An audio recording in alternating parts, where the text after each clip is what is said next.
김 박사님, 지금 최종적으로 제 목소리 들리시죠? 김 박사님. 네, 박 교수님 프레젠테이션 받았어요. 걱정하지 않으셔도 돼요. 네, 제 목소리도 들리시죠, 지금? 네, 네, 들립니다. 네. Sunny, we'll have to start in about a minute. All right? Okay, noted. Yep, we are ready.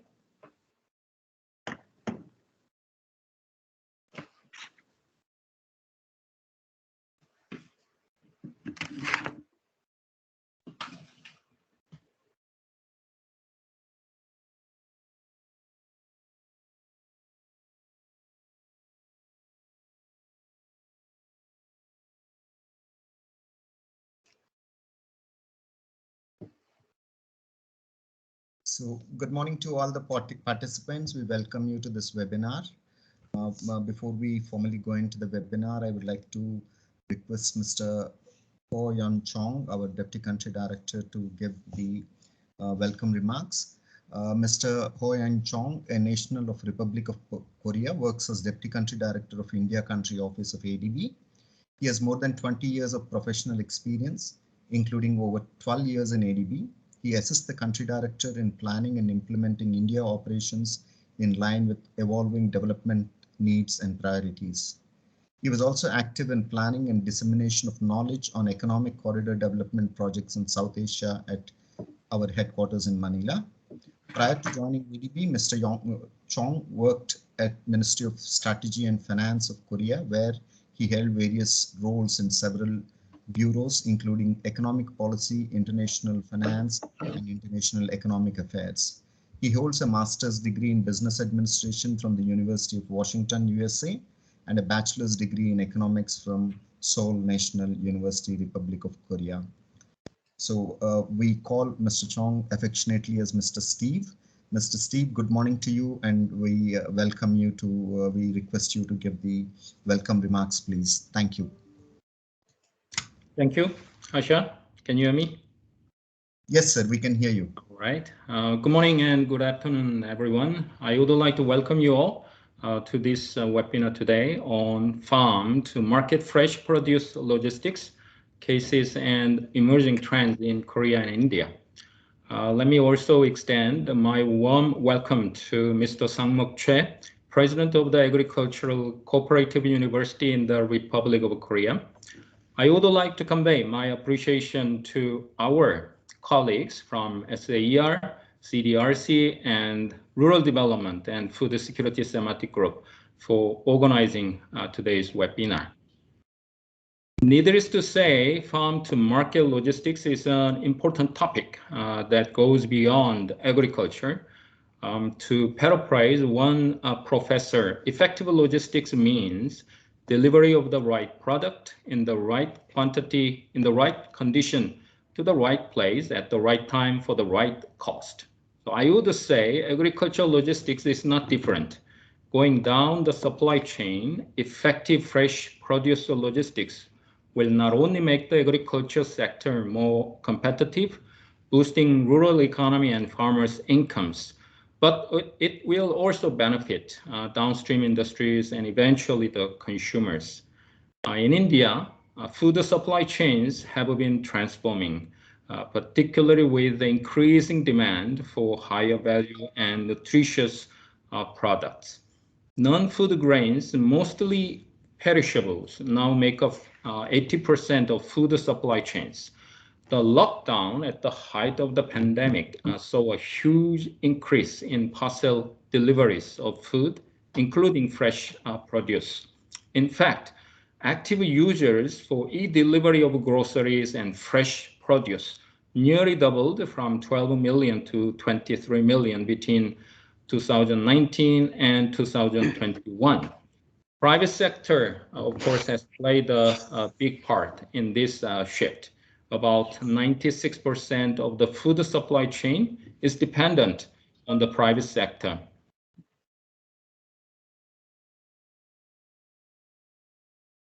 Mr. Steve, we have lost you. Mr. Steve.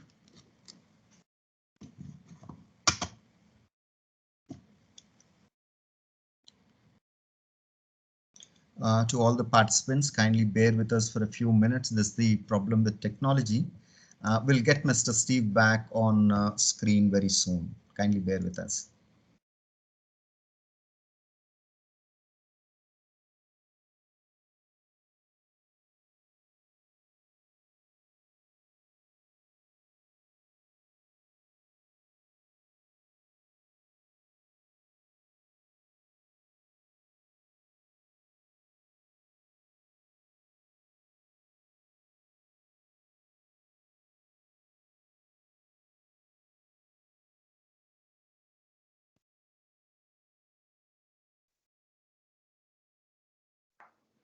Hello, Arsha, can you hear me? Yes, Mr. Steve, we can hear you now. Please go ahead. Mr. Steve? Yes. I'm sorry. I think I came across technical glitches with my laptop. I'm extremely sorry for the inconvenience caused by these technical issues. Let me resume my welcome remark. Again, the private sector has played a big part in this shift.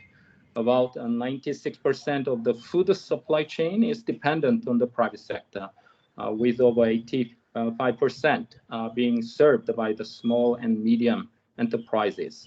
Similarly, in Korea, online food sales jumped sharply by 46% in 2020 to 17 billion.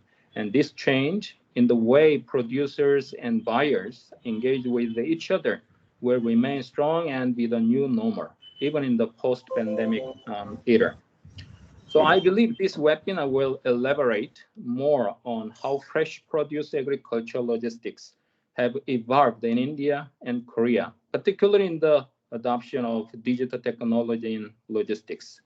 So through case studies that will be presented, we can learn what the new trends means for developing countries and what opportunities are arising.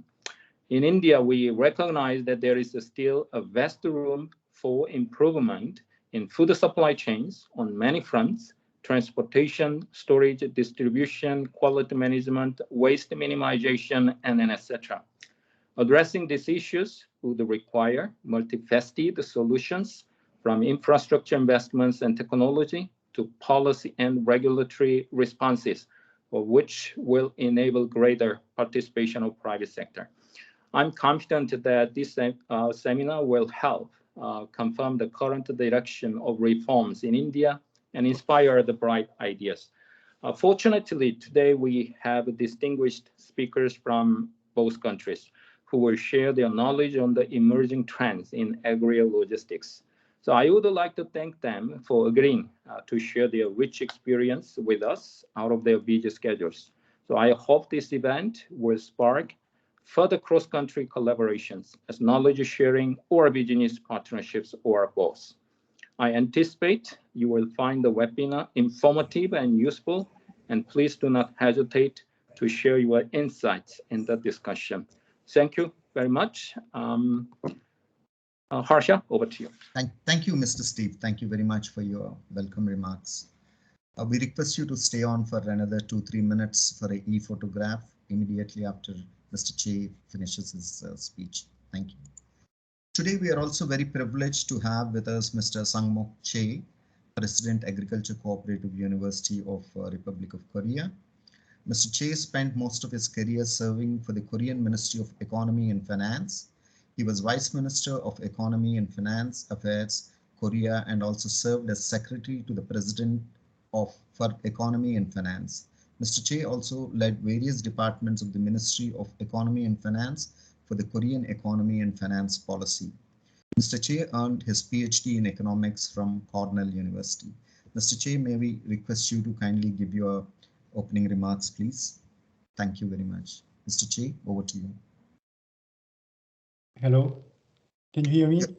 Yes, you're audible, sir. Please go ahead. Thank you very much for Hye-yeon Jung. Thank you very much for your opening remark. Good afternoon. It's such an honor for me to join this webinar today. My name is Sangmok Che, and I'm the president of Agricultural Cooperative University in Korea. I would like to express my heartfelt congratulations to the staffs of ADB, the government officials, and the business of India and Korea's agricultural sector for successfully hosting this seminar. It is symbolic that today we are discussing online about some of ADB's key topics, such as the merge of internet and distribution, e-marketplace, and app development. Since founded in 1962, Agricultural Cooperative University has been a leading institution for cooperative education in Korea, as well as a key think tank of Korea's NH. NH is the acronym of 농협, which means agricultural cooperative in Korean language. NH is a two-tiered institution. In terms of its organizational structure, the NACF and its member cooperatives. The NACF, that is National Agricultural Cooperative Federation, is the apex organization of 1,118 member cooperatives nationwide in Korea. It would not be an exaggeration to say that NH has been the leading engine in the development of Korea's agricultural sector. NH performed all the business activities and credit programs that encompass the entire agricultural value chains, stretching from the purchasing and distribution of agricultural inputs, such as fertilizers, pesticides, machines, and equipment, to production, processing, and marketing.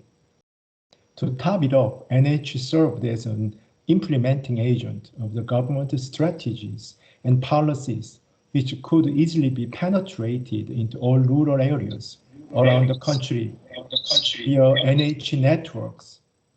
Back to today's topic, Korea and India are both exploring the optimal path for our industry's future during this big wave of both industrial evolution and technological innovation. In particular, last year, Korea faced the challenge of transition to online purchases and same-day or next-day delivery. In this transition process, Korea made significant innovations in fresh agricultural product distribution. Looking back in 1990s, NH directly participated in agricultural product distribution during the opening of agricultural market. Since then, NH has been operating an agricultural product distribution center that connects agricultural producers directly to consumers. This was a bold move that Japan's agricultural cooperatives had not considered, and many experts from Japan's agricultural cooperatives are now referring to our business model. Since the opening of the agricultural market, we have achieved great revolutions in the cold chain, retail, and wholesale market through integration with IT technology. Korea still has many agricultural distribution innovations to realize, such as establishing an online distribution platform for both retail and wholesale, as well as a complete cold chain. NH will not shy away from these missions. We will actively utilize Korea's past experience, modern IT technology, and our operation know-hows to promote agricultural distribution innovation in many regions, including India. I hope that today's discussion about the future and the current issues of agriculture and our deepened understanding about each other will lead to mutually beneficial development. I also believe that this seminar will be the start of many opportunities in the future to share Korea's agricultural cooperative development insights and know-hows with ADB member countries, including India. The Agricultural Cooperative University of Korea will continue to play its active role as a bridge that connects ADB member countries with Korea's NH for cooperation and sharing. I kindly request all the honorable participants to take this webinar as a chance to share our wisdom and our commitment for new leap to the future. Once again, I would like to sincerely thank ADB and the organizers from India for hosting this meaningful event. I would also like to express my gratitude to all the organization representatives and honorary guests for their participation. Thank you very much. Thank you, Mr. Che, for your opening remarks. We're also very privileged to have Ms. Mio Oka, Director, Environment, Natural Resources and Agriculture Division of South Asia Department here with us today. She will be delivering the closing remarks towards the end of this session. So now I request all the participants to kindly open up their cameras for a quick e-photograph. We request all the participants to kindly open up their cameras. Mr. Steve.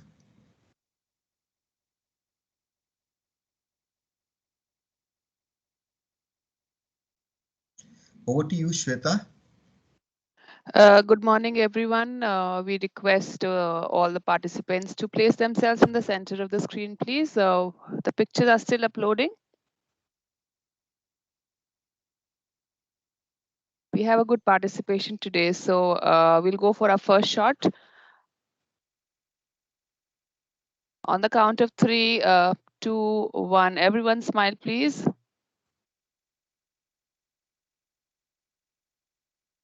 All right, that is wonderful. We'll maybe go for another shot. We have some more participants who've joined us now. Okay, one more shot, everyone. Stay still. 3, 2, 1. All right, thank you, everyone. Over to you, Harsha. Thank you, Shweta. Thank you very much. While I upload my presentation again, please give me a minute. So we would like to sincerely thank Mr.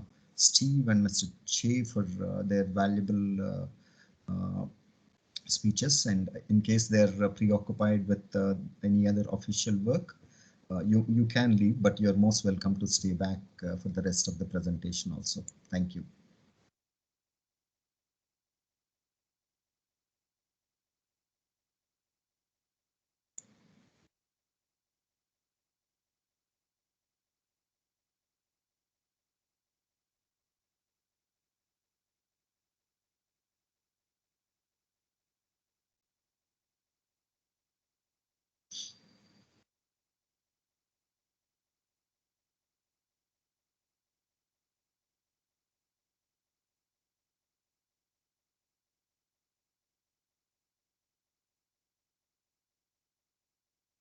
Kindly bear with us, it's taking a bit longer for the presentation to upload.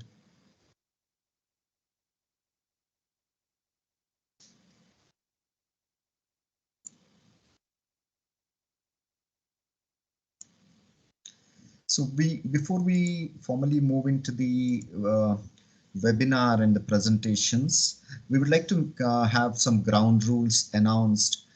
Kindly turn your video and microphone off during the presentation to avoid any cross-cutting noise. And in case you have any questions or concerns, please post them in the chat box.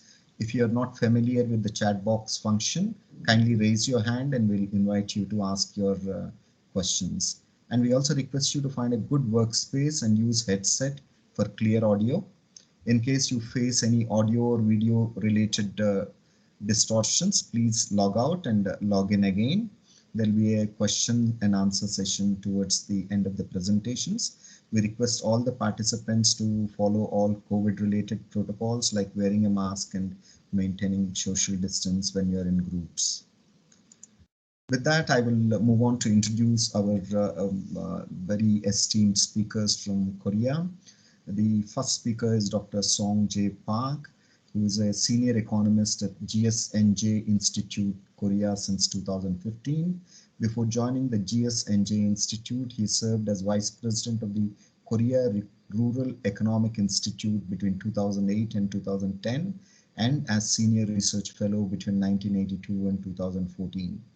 He specialized in agriculture financing, agricultural cooperatives, and agricultural policy. Dr. Park earned his PhD in agriculture economics from Ohio State University. Oh, somebody has taken control. I'm very sorry. 1 minute, Sone, maybe I'll have to introduce all the speakers before you upload the presentation.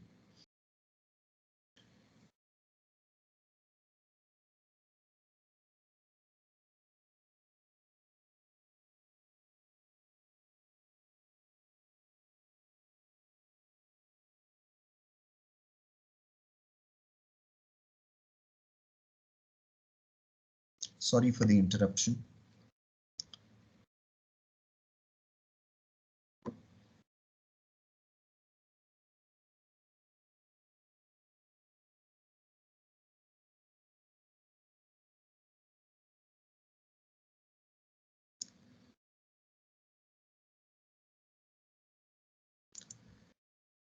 Our next speaker will be Professor Song John Park. Professor Park is an Associate Professor, Cooperative Management Department, Agriculture Cooperative University. He's serving as a member of the Yong GL Local Food Policy Association. He's also an evaluation committee member of the Yongji Regional Intellectual Property Center's Convergence Program Development. He has a PhD in Logistic Marketing from Konkuk University, Korea. Our next speaker will be Mr. Kesok Sa. He is currently serving as Director, Partner Collaboration Department, NH Logistics. He previously worked with various departments in the NH Logistics, including International Financing, Delivery Service, Agri-Logistics, and Human Resources. Before joining NH Logistics, Mr. Sa contributed to the development of IT systems for logistics with Korea's major logistics companies. Mr. Sa earned his Logistics MBA from Inha University, Korea. Today, I think Mr. Sa is busy with some official work. In case he is not able to make it to this presentation, Mr. Jinsu Kim will make presentation on his behalf. Our next speaker will be Professor Kim. Professor Kim teaches at the Department of Global Business Administration, Anyang University, and is also president of Agro-Food New Marketing Institute since 2003. Professor Kim previously served as Director, National Agricultural Cooperative Federation between 2013 and 17, and as President of the Korean Association of Agriculture Economists between 2015-2016. Professor Kim earned his PhD on Agricultural and Applied Economics from University of Wisconsin, Madison, and Master's and Bachelor's degree from Seoul National University. He is author of more than 150 books, papers, and research reports. So with that, I welcome all the speakers from Republic of Korea, and over to you, Sone, to conduct the presentations, please.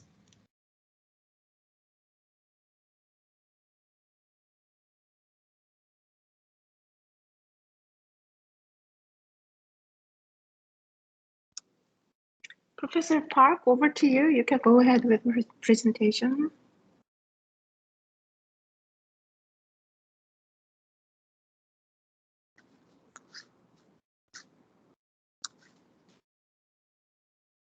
박성재 교수님 언뮤트 하셔야 될 것 같은데요. 마이크로폰.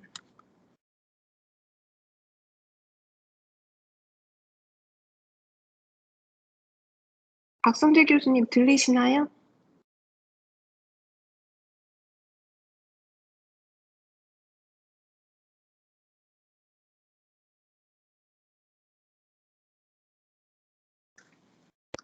Should we, let me just do 1 second.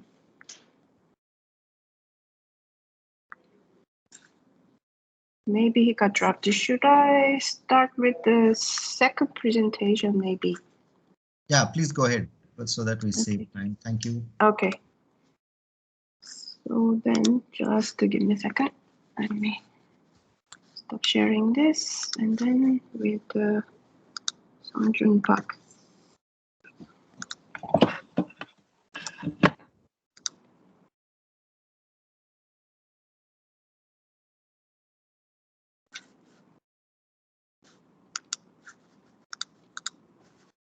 교수님 이거 맞으신가요?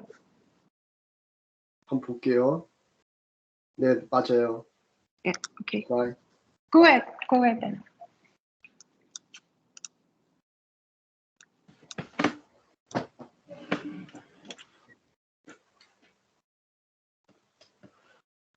Okay. Good morning and good afternoon, everyone. I'm Professor Park Songjun in Agricultural Cooperative University of Korea. Today, I'd like to briefly introduce you to the significance as well as the issue of agricultural product wholesale market in Korea. Next.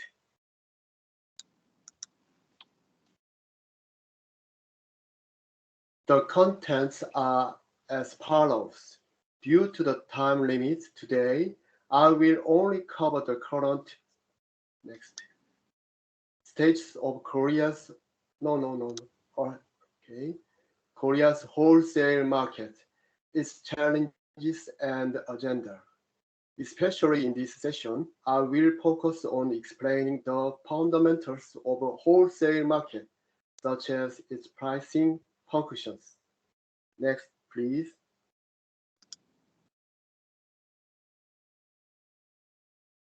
Before we cover the current status of Korea, let's talk about a more general issue.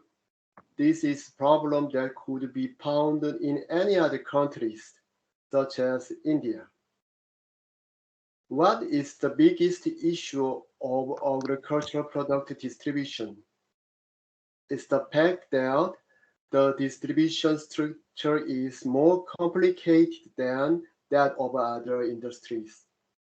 As such, the issues in the distribution structure, such as high distribution margin, price volatility, and price non-connection, all have one common element: price. Next, please.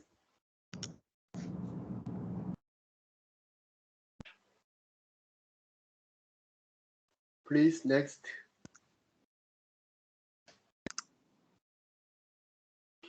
As you know, for all products, price is an important element. Therefore, the answer to who gets the price decision right depends on an industry's environment. In general, the price is decided by the producers. However, as you can see this pricing environment, this diagram, the farmers are large in number in agricultural industry, have no choice but to get relatively weaker bargaining power. So, agricultural products price cannot be decided by the producers themselves. Next, please. Therefore, it needs a system that allows price discovery based on supply from producers and demand from consumers. That is the wholesale market's auction system. The auction system provides a function that gathers and sells agricultural products in one place, allowing price to be discovered fairly and transparently. Therefore, Korea came to need a wholesale market that serves such a function. Next, please.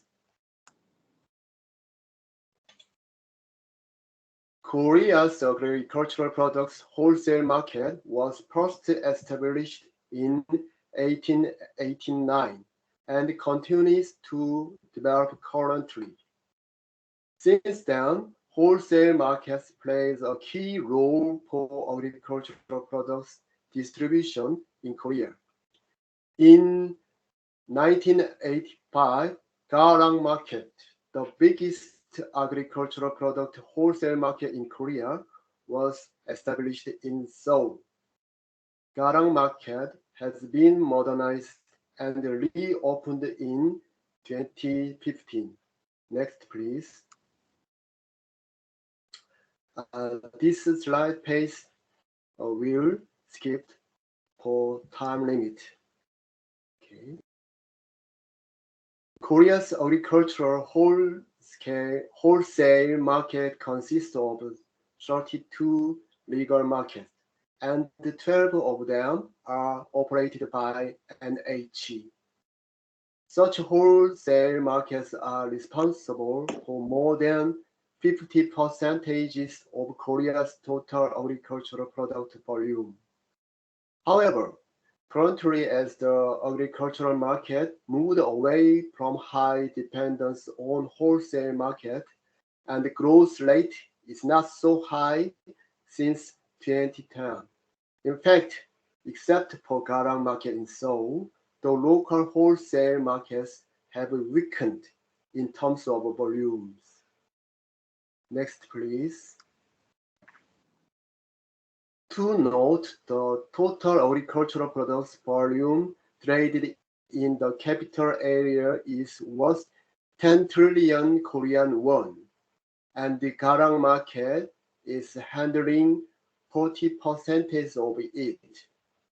The reason is because many farmers ship their products to Garang market, the most well-known markets in Korea, in hopes for higher price. This is the cause of unequal distribution. This has also exposed the industry to inefficiencies such as reverse distribution, which sold back to the local regions again. Next, please. Okay, this reference to will pass. And now I would like to explain the problems that exist in Korea's auction system. Since the 1990s, large-scale retailers skipped the wholesale market and signed direct contracts with farmers. The auction system started to weaken. Also, price instability was frequent and exposed the limited power auctioning had own price control. The other issue was an imbalance between the metropolitan and local wholesale markets, causing inefficiencies such as reverse distribution. Next, please. So the first agenda to resolve Korea's wholesale market issue is the fixed price system instead of auction system. While in auction system, the price may change depending on the inflow of supplies in the wholesale market. The fixed price system defines the price and transaction parties before negotiations, which allows price stability. This is considered as an alternative of auction system that could solve its limitations. Fixed price rates provides stable channel and small price volatility, and so effective in increasing farmers' received payment. Next, please. The second measure to resolve Korea's wholesale market issue is to adopt electronic auction. Online agricultural product trading center does not inspect agricultural products on site 1. one by one. Before auctioning, it displays the products as images and auctions electronically, making it efficient and unrestricted in time and space. This would resolve the persistent reverse distribution problem to help work efficiently. Next, please. Next. Lastly, Lastly, we would like to provide some insight for countries' agricultural products wholesale market based on what we have discussed today. Today, I have pointed out that the issue of agricultural product distribution is the environment that disables producers from deciding the price. Historically, Korea had attempted to overcome this problem through auctions. While auction does have the benefit, given Korea's small land scale, it also caused problems such as reverse distribution and price volatility. To overcome these problems, alternatives such as fixed price sales being suggested. Then, would fixed price sales system be effective in Korea and other countries too? We have to consider that the role of wholesale markets based on the nation's environments as follows.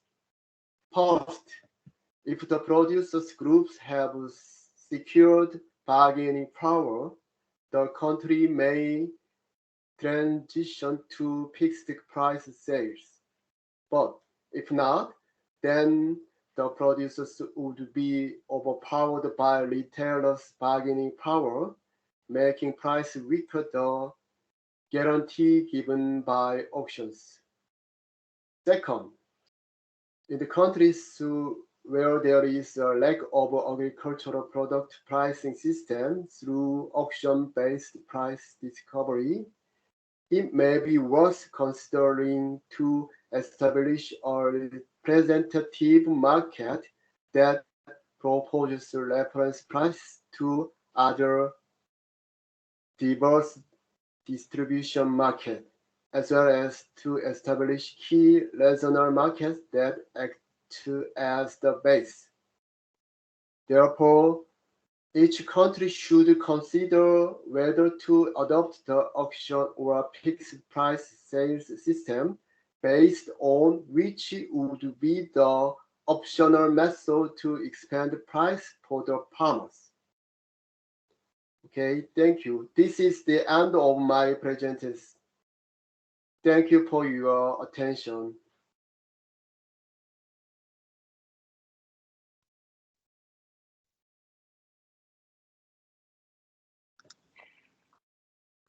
김진수 교수님, you are the next. We are still having trouble with the first speaker to enter this session. Maybe we have reached the limit.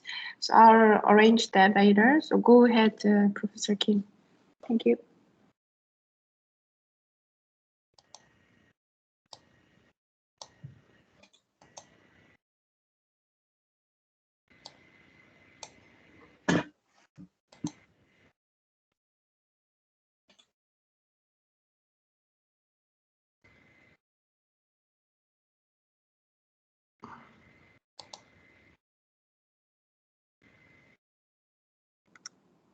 Yeah, we can see the slide. You can go ahead. Can I stop? Yes, please. Yes. Good morning, good afternoon. It's my pleasure to be here to introduce to you the logistics system of agricultural products in Korea and also to NH's current cold chain system. I am the professor of Korea's Agricultural Cooperative University.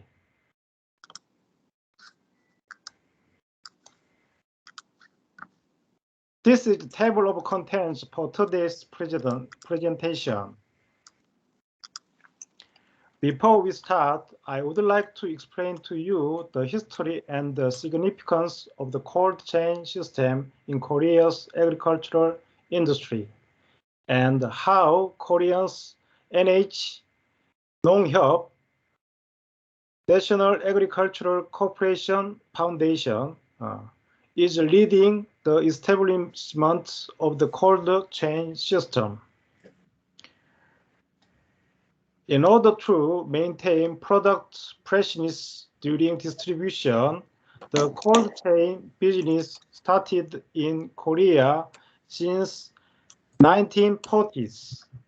The start was simple and basic. Refrigerated storage dispersed throughout the supply chain for storing fresh food before shipping. Upon harvest, suppliers would visit farmers to pick up the agricultural products. These products would then be shipped to nearby retailers of the regions. Then the products would be sent further away to wholesalers and retailers throughout the nation, who then would be responsible of selling the product to end consumers. This flow, you see, of goods is in itself has not changed for decades, until recent years when we have seen the rise of a digital era and the diverse distribution methods have been enabled by online commerce.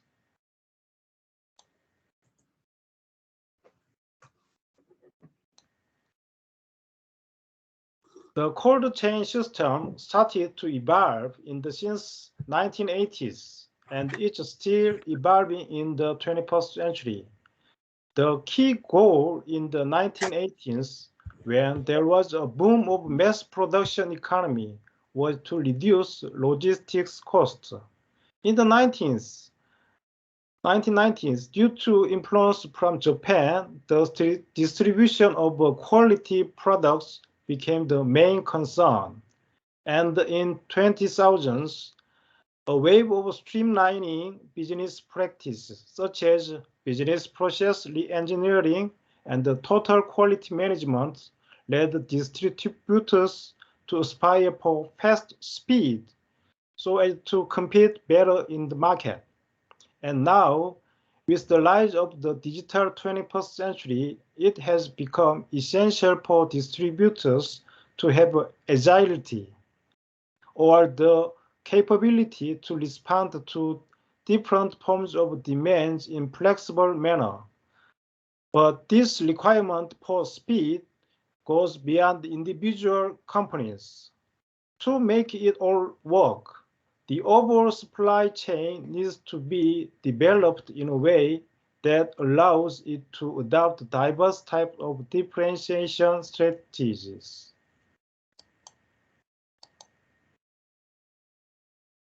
This is the point where it becomes necessary to assess what's driving the rapid changes of logistics environment and how it connects to growing needs for advanced cold chain. First, changing consumption trends are increasingly by demanding more quality fresh products logistics. The cold chain can provide just that by maintaining the freshness and the safety of food products.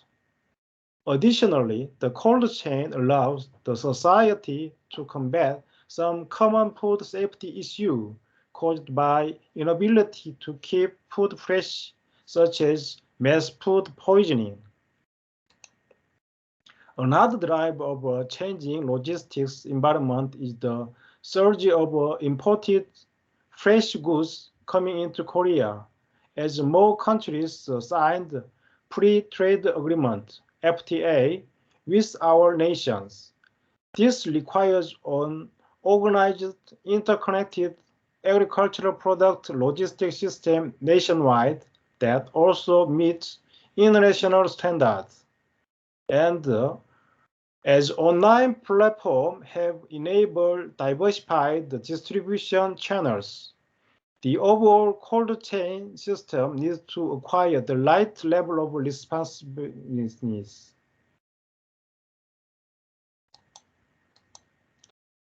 In response to the growing need for more advanced cold chain, NH has established the Unsung Agricultural Product Center. Large-scale, far-reaching, and streamlined cold chain became the major requirement of today's agricultural product logistics infrastructure. This means building and operating a centralized hub that systemically ensures temperature for quality maintenance throughout the whole process of shipping, packaging, and distributing products. The Unsung Processing Center plays this role by integrating 4 capital area agricultural distribution hubs into one. Each sheer size and reach enables distributors to come up with a countermeasure against the overall downsizing of cold chain facilities. The processing center allows distribution of diverse products to biggest clients and customers of the food industry. One of the biggest objectives of the center is enabling fixed temperature shipping throughout all levels of the supply chain, even in summer and winter seasons. Also, NH has adopted the cutting-edge computer-enabled software for optimal supply chain management. To maximize efficiency, NH has consolidated kinds of barcoding system into one and provided to works portable or wearable equipment that is light and high function. Thus, digital assorting system, picking process, all significantly reduce logistics costs and enhance operation efficiency, allowing both farmers and consumers to sell or buy product at the best price.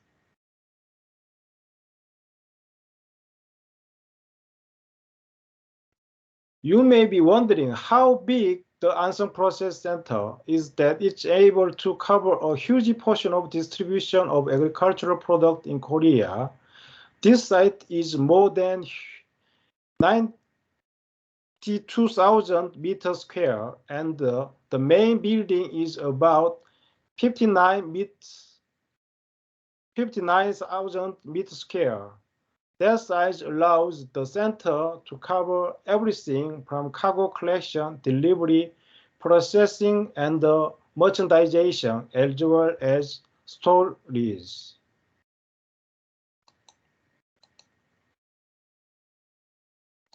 The Unsung Processing Center has been operating since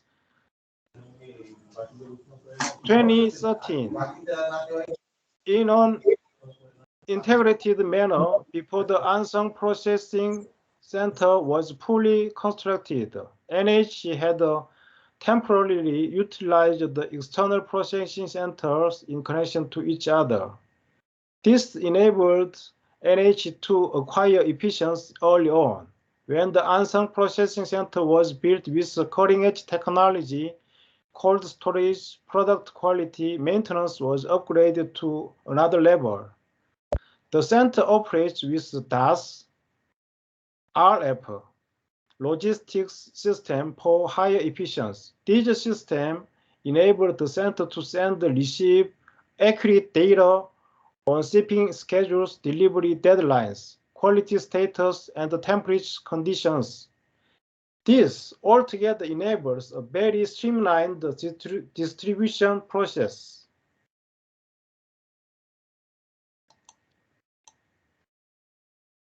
Move on, I'd like to tell you hub network. The Unsung Processing Center is connected with 3 hubs across the nations in Unsung, Miriam, and Jangsung. Each hub covers the 3 wide area. Unsung hub covers middle wide area. Miryang hub covers a southeastern wide area, and the Jangsang hub covers southwestern wide area. Each hub maintains product quality as they are shipped to different cities and villages. Moving on, I'd like to brief you on how the cold chain system is currently being operated. A vital part of the overall cold chain system are refrigerators. They are the actual means of transportation that allows fresh products to be shipped in cold state or even in frozen state. Refrigerators mostly have two different chambers, the refrigeration chamber and the freezer chamber, with an insulated partition that separated the two and allows each chamber to maintain its own temperature.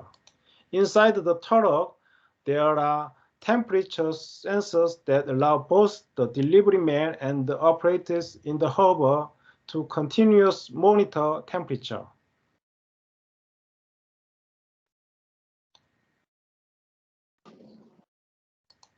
This temperature monitoring system allows impeccable management of temperature. Aside from the temperature sensor, there is also cross-docking system that allows products to be frozen solid before shipping. NH always ensures that products subject to freezing are stored in refrigerated conditions for at least 3 hours. Before the truck departs, the freezing chamber is turned on at 15 Celsius for 13 minutes. The delivery men are required to continuously keep track of and submit temperature records to both client and operators. When the truck is in transit, the temperature is remotely and real-time monitored by the logistics operation team. In respective hub, the temperatures become an important performance evaluation fact for the delivery man, and so if any irregularities arise, an automatic alert system goes up to notify both the operators and the delivery man for quick action.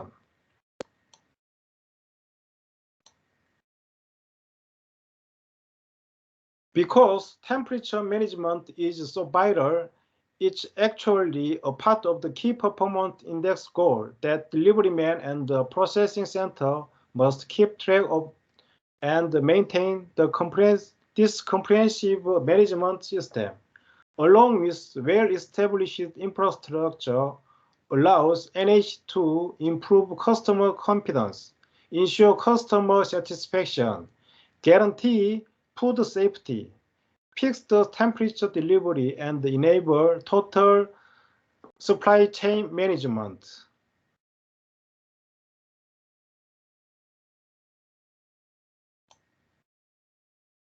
NH's high efficiency and minimum error in inventory management, shipping, and delivery comes from the DAS, Digital Assorting System.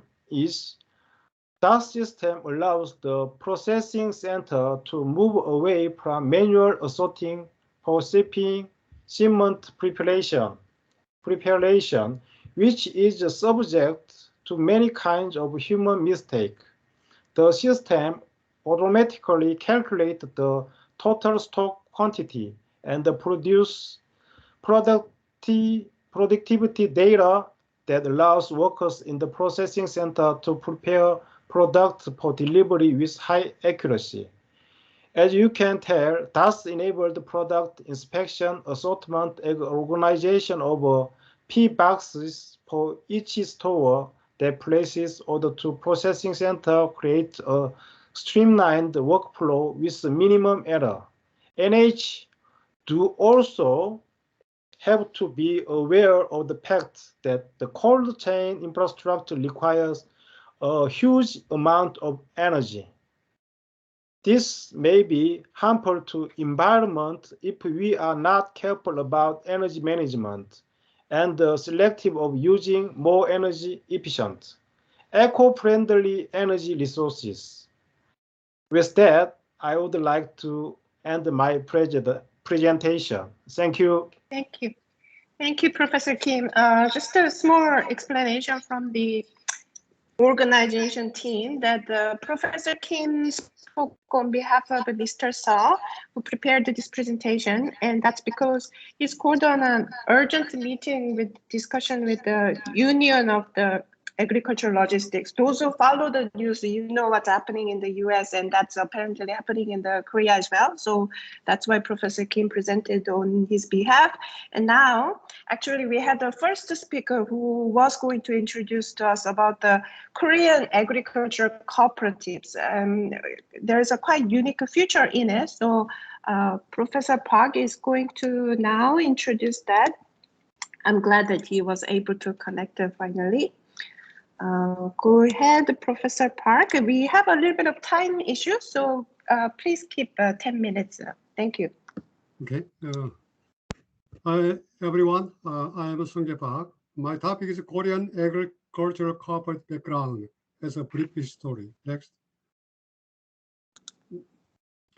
I have 4 chapters to talk about agricultural cooperatives. Firstly, introduction. Secondly, before establishment of agricultural cooperatives in Korea. And third, growth and development of agricultural cooperatives in Korea. And fourth, challenges. Next. Introduction. Korean agricultural cooperatives have Korean agricultural cooperatives is called Nonghyap, NH, is a group that consists of 1,118 primary co-ops and their national federation, NHF. Primary co-ops are divided into regional co-ops based on townships or counties, and specialized commodity co-ops based on products such as vegetables and fruits, kinds of livestock. All co-ops are multi-purpose co-ops operating both agri-businesses and financial businesses. Almost all farm households are members of NH. NH is the largest business organization in rural. It's managerially sound and grows steadily. NH has substantially contributed to agricultural and rural development through successful mobilization of financial resources, supplying smoothly farm inputs, modernizing agricultural marketing and distribution in both production and consumption areas, and playing regional centers as a one shopping center of business, information, education and training, and communication. So many rural residents want NH to expand its services, including welfare services. Next. This picture showing the structure of NH. The NH members about 2.1 million farm households, and the primary co-op is 1,118 and one national federation. Next. Before establishment of agricultural cooperatives, the government, as soon as being launched in 1948, started to establish agricultural cooperative law, but it was realized after 10 years later. The main reason for delayed establishment of law was difference of opinion between the Ministry of Agriculture and the Ministry of Finance. The Ministry of Agriculture and Forest insisted that the agricultural cooperative be designed as a multi-purpose cooperative, operating both agribusinesses and banking. But the Ministry of Finance argued that the agricultural bank should be independent organization. After hot and long disputes, the law of agricultural cooperatives and the law of agricultural bank were passed in 1957 and made them open in 1958. Next.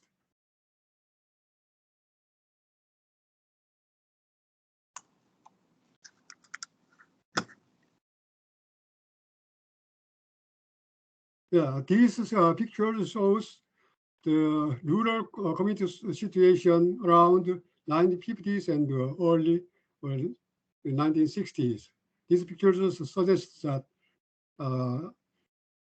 the background of the need of agricultural cooperatives in Korea at the time.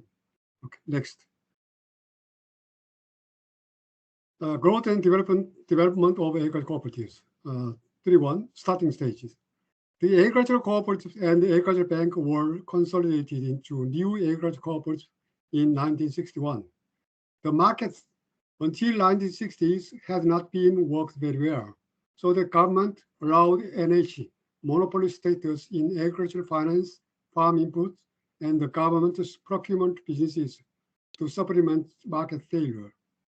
Those businesses had substantially backed up the viability of NH in early stage of development, when the National Federation and County Co-op had worked, but primary village cooperatives did not.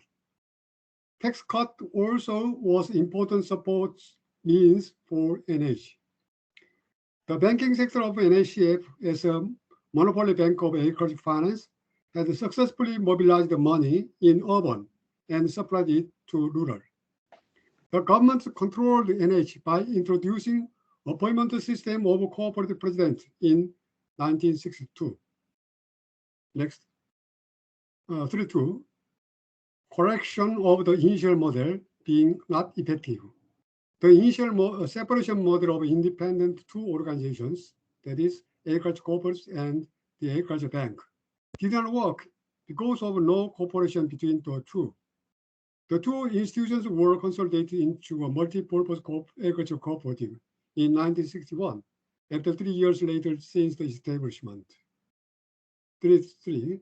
Looking for viable sizes of primary co-op. The village co-ops were too small to operate businesses, so that consolidation movement of the village co-ops had been implemented 2 times from 1963 to 1973. The second movement set up unit co-op, new primary co-op, based on 1 co-op for 1 township. The new primary co-op, unit co-op, could hire staffs and handle the businesses such as co-op banking, policy loans, purchasing, marketing, co-op insurance, and chain stores. And last, the primary co-op could be a viable business unit and became a key player of agricultural corporate system. Next. 3.4. Takeoff and growth since 1974 to 1988. As a result of scale-up of primary co-op and new businesses, the agricultural co-ops took off to the rapid growth path. Member co-ops' share of total businesses and the growth rate of businesses sharply increased during 1970s. Primary co-ops' share of farm product sale in whole NH increased from 10% in 1970 to 55% in 1980. Annual growth rates in 1970s also over the 30% annually. Next. 3.5. Reform to improve system efficiency in 1981. As the primary co-ops grew, the function of primary co-op overlapped that of county co-op, so that county co-op was abolished. The livestock co-ops became independent co-ops through separating livestock division of NH. 3.6. Recovering cooperative autonomy through democratization of Korean society. Cooperative members could select autonomously their presidents by direct election owing to abolition of temporary law of 1962 that had controlled strongly NH. Next. 7.3. Reforms for global competition since 2000 to present. Korean economy ran aground at the end of 1997 because of the currency crisis and became under IMF management. According to a structural adjustment plan of government, NH, the livestock co-ops, and the in-some co-ops were consolidated into current NH in 2000.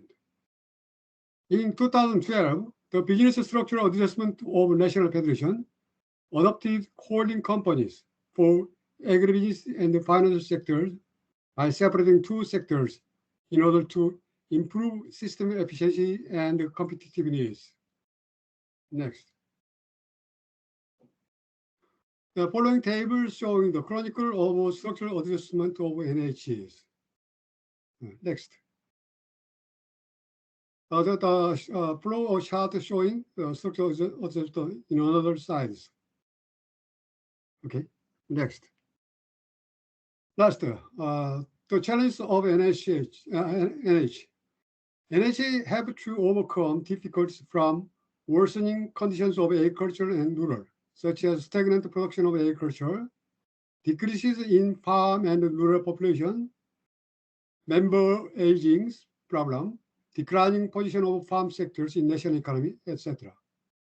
Secondly, there are several kinds of emerging demand for NH, such as sightseeing, social welfare services, social economics, renewable energy, etc. These demands comes from non-farm sectors. Okay, this is my end of my presentation. Okay, thank you so much. Thank you. Now we are moving to Professor Kim Dong-han, who's going to speak about Korean agricultural logistics in the fourth industrial era. Professor Kim, great, go ahead.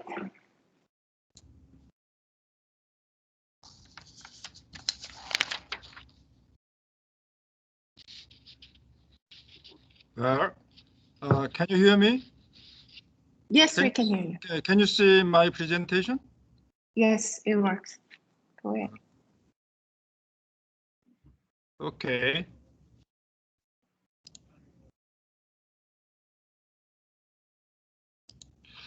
Hello, everybody. I'm Dong-han Kim of Anyang University, Korea. It is my honor to present a paper in this ADB conference. I will introduce online marketing system of agro-food in Korea. I'll talk about, first of all, changes in food consumption and distribution since outbreak of COVID-19. And secondly, I'll talk about situation of online marketing in Korea. And lastly, I'll suggest some implications. As you know, the consumption and distribution of agro-food changes significantly since outbreak of COVID-19. It increased in untapped transactions, which minimize the risk of infection. Because of this, online shopping increased significantly among old consumers as well as young consumers. Currently, online retailing becomes a major marketing channel, whereas offline retailing becomes a minor channels.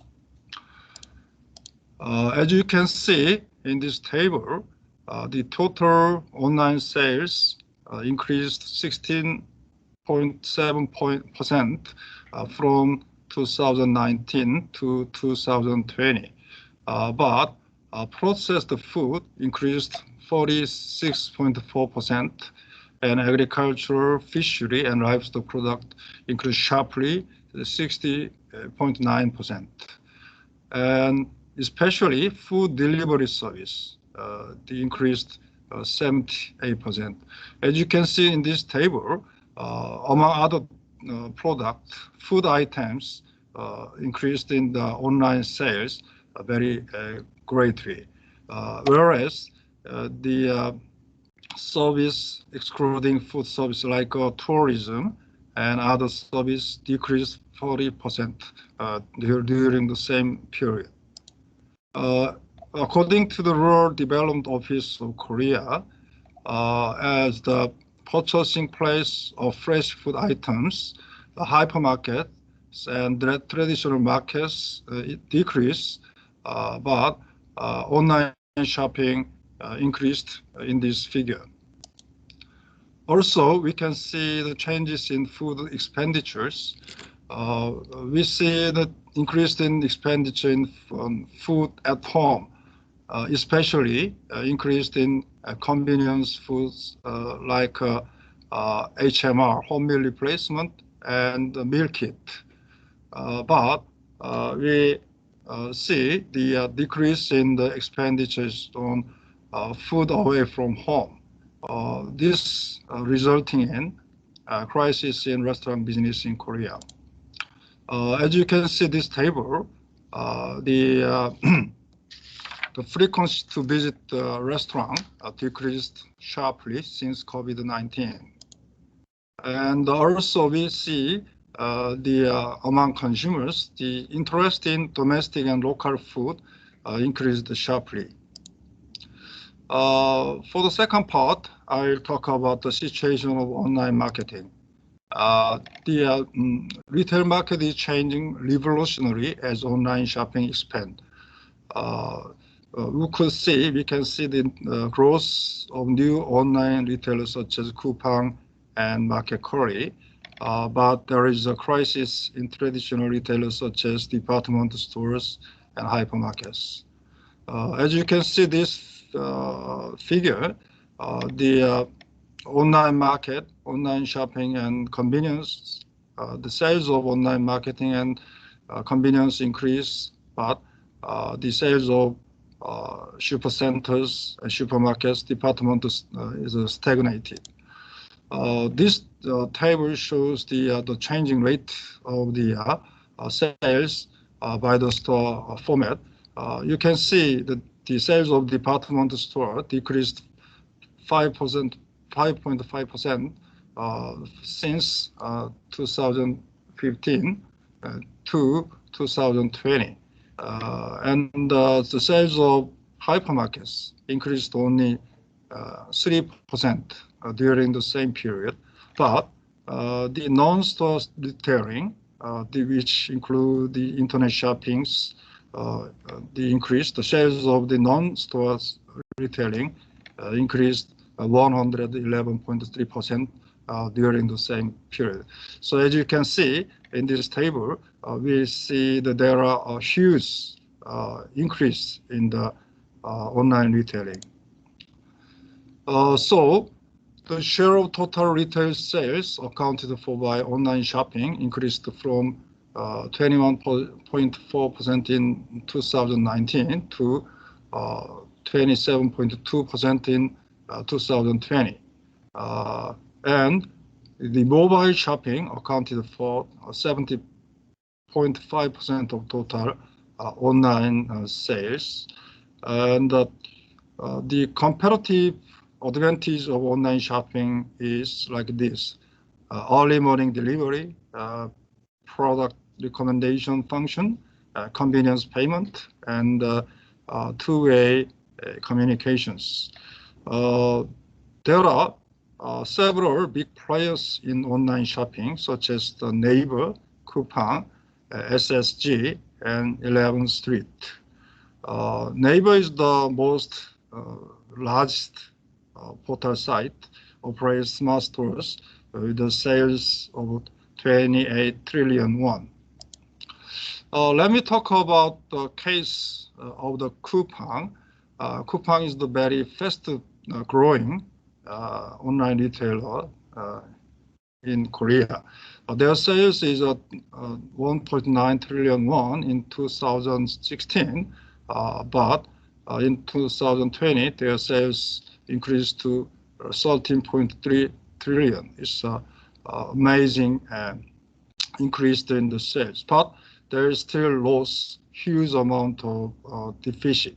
But their shares in the New York Stock Exchange, resulting in they are making a lot of money. And the second case is as the #1 fresh food online retailer is Market Quarry. Their comparative advantage is early morning delivery with the full cold chain system. Their sales also increased very sharply during 2015 to 2020. Their sales in 2015 was only 2.9 billion won, but now their sales is about 1 trillion won. And there are also several food delivery startups like People of Delivery, Baemin, and they also is starting to sell the necessities like ramen and packaged rice through BMart. There are also several small specialized online food malls like Inhane and some other small online retailers. They are using live commerce like this. With the increase of the online shopping, the offline retailers like Shinsegae and Lotte is very strongly participated in the online retailing, especially SSD.com, which is the subsidiary of the Shinsegae Group, acquired eBay last year, so making their position as the online market as the number 2. There is also expansion of subscription economies. This is they make the stable supply to the ensure the stable supply for the producers, such as the kimchi and fruits, some other products. Also, we can see the advent of online wholesale trading system, which is the kind of cyber wholesale market, which connect farmers and farmer organizations directly to retailers and restaurants and jobbers without any the offline the trading system. Trading is done online, but the product goes directly from producing areas to consuming areas, which making efficient food distribution system. Let me briefly talk about some implications of this kind of changes. First of all, we farmer and farmer organizations have to recognize the importance of the online market. If they do not participate in online market, they will suffer from the loss of sales in the future. And farmers and farmer organizations should keep an eye on changes in market trend. Also, it is recommended that farmers and farm organizations develop convenient products such as the whole meal replacement and fresh cut product and meal kit. And I'll talk about the implication for the government. We are worrying about the power of online retailers as they become growing. So the government should monitor the trade practices of online retailers and rigorously enforce fair trade regulations to online retailers too. And also, it is desirable that government help farmers and sell their product online by offering training courses, which make farmers understand characteristics of online marketing, online sales techniques, and marketing skills utilizing essence social network services such as Facebook, Instagram, and etc. Also, the government also support farmers to find appropriate online retailers by doing matchmaking functions. I'll talk about the implications for farmer cooperatives. It is very difficult for farmer cooperatives to participate in the online marketing by themselves because it will induce a lot of losses. So it is better to collaborate with the major online retailers. Also, the NACF has a lot of offline stores, so it will be good for them to utilize their retail stores as distribution centers for online business, such as as a functional fulfillment center. Also, for success of online wholesale marketing, it is necessary to increase reliability of product, to invent efficient promotional programs, and to have efficient delivery system with the lowest cost. In summary, we are looking at very rapid and severe changes in online retailing and wholesaling. So with this kind of changes, the farmers and farmer organizations should have an eye on this kind of market changes, and they will have to prepare this kind of changes. This is all I want to talk. Thank you very much.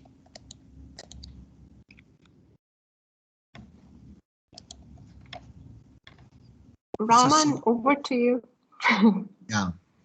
So, Mr. Raman, will you take over? Are you able to see the chat box? There's one question by Mr. Masahiro Nishimura. Okay, just trying to open it. In the meanwhile, as the question opens up, I had a question for Professor Kim, and he talked about energy costs. So maybe if you could share some examples of green technologies that are being used in the Korean supply chain where lessons could be learned for markets like India.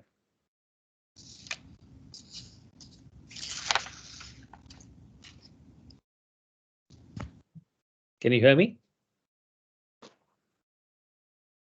Hello? Am I audible? You're audible, Mr. Raman. Yeah, you're audible. I think I'm not sure if the speaker on the other side was able to hear you. Can you repeat your question if you don't mind? Yes. So the question is for Professor Park. Would like to know what are the green technologies that are being used in the logistics to reduce energy cost and impact carbon emissions.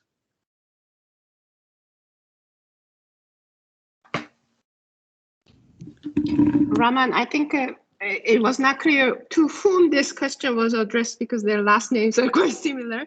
Okay, this is for the gentleman who presented on behalf of the person who could not be there.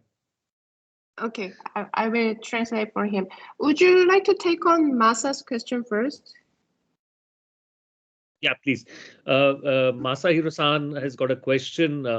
Do large retailers, distributors like the big three still use the NH distribution system and the processing facilities? Or do they have their own infrastructure which is able to give them economies of scale? Professor Kim Dong-han, would you be able to address this question? Could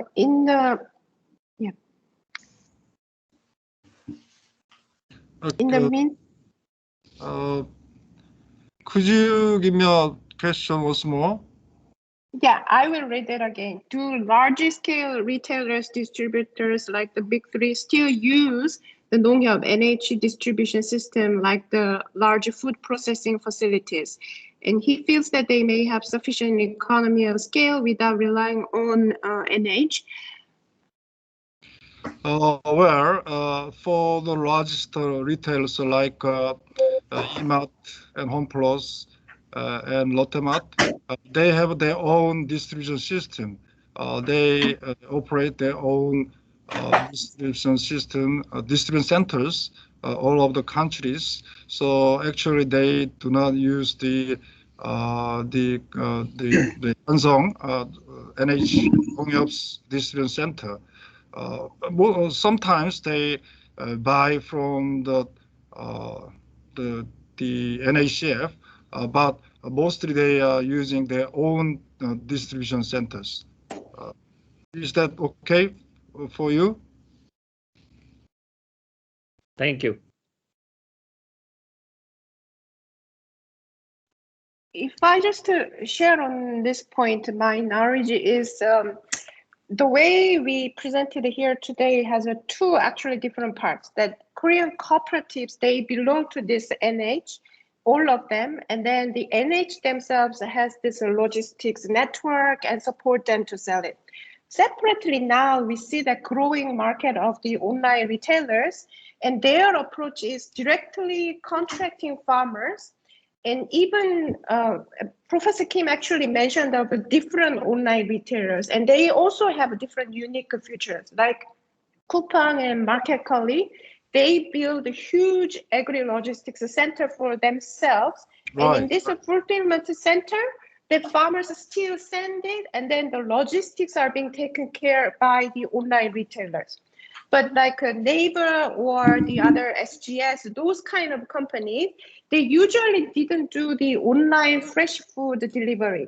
And now the way they approach farmers is they are using the farmer cooperatives' own storage and cold storages, and then they arrange the only the delivery part.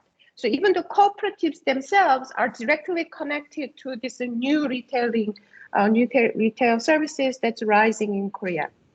So that part, I also wanted to highlight what's happening in the country. Okay, Raman, how much time do we have? I'm also conscious about the time issue here. Sunny, we are 14 minutes beyond schedule. Okay. Maybe we can take another question or two if there is anything from the audience or anything anybody else will have. Yeah, Otherwise, for the sake of time, maybe I propose that the participants can write their questions in the chat box, and then we can address them all together. Okay, I will move to the next session then while the participants are posting their questions in the chat box. We have 3 speakers in the second session, whom I'll be introducing very shortly.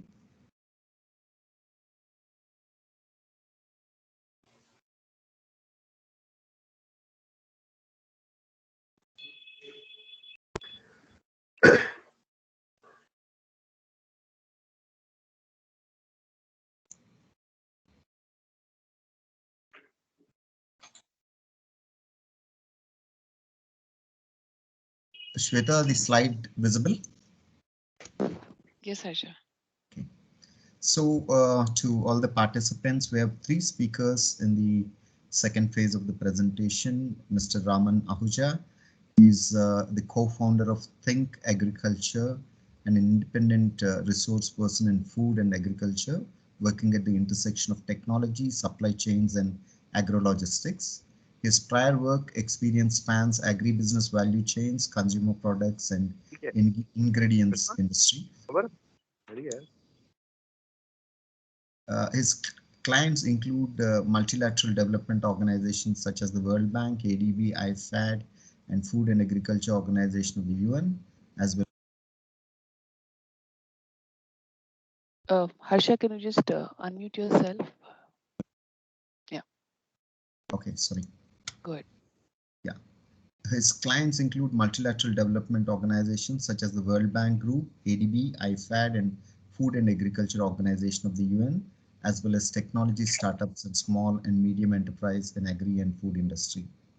His formative years were spent at Hindustan Unilever, working across supply chain operations and business development. He has built and made profitable one of India's earliest corporate investments in horticulture, Field Fresh Foods Del Monte. He has also led the South Asia flavors business for Swiss fragrance and flavor giant Firmenich. So welcome, Mr. Raman Ahuja, and our next speaker will be Mr. Azhar Tambuwala. Mr. Azhar is a founder at Swarathi Farms, established in 2010 with a vision to make farming profitable and sustainable. A leading farmer producer company, it has been involved in building an integrated food facility essentially for the benefit of the marginal growers in the regions of Nashik. Swarathi Farms provides growers with all agronomy inputs and upgrades with regard to new varieties, agro-technical handholding and interventions, soft loans, post-harvest distribution and marketing options. The producer company, a cooperative owned by marginal growers, currently is the largest farmer producer organization in India with the most modern packhouse facility. SFPCL has been paving the path for farmers organizations to transform Indian agriculture on its mission to bridge the gap between rural and urban India. Welcome, Mr. Azhar. And our third speaker will be Mr. Vivek Nirmal. He is the Chief Advisor, Kisan Connect. Vivek started his career as the CEO of a family-run business, Prabhat Dairy Limited. He has been responsible to make it one of the fastest growing private dairy companies in the country with a focus on B2B space. He has been instrumental in scaling up business, building a robust supply chain, raising private equity for the business. Kisan Connect was formed in April 2020 with a vision to connect farmer to the consumers directly and thereby becoming a key player in the unorganized fresh F&B sector. Prabhat Dairy has also been known for its extensive farmer engagement programs and its direct sourcing model and long-standing supply partnerships with key players in the food industry, including Cadbury's, Domino's, Abbott Nutrition, etc. Welcome, Mr. Vivek Nirmal. Now I hand it over to Mr. Raman to conduct his presentation. Thank you. Thank you, Harsha.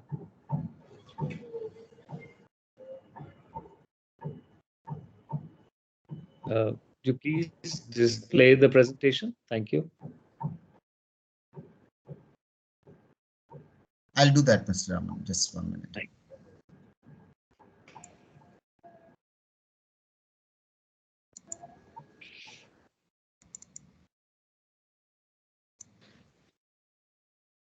So what I've done is I put all the 3 presentations in one file so that we don't lose time uploading each file. Okay, once you're done, I'll go to the next speaker.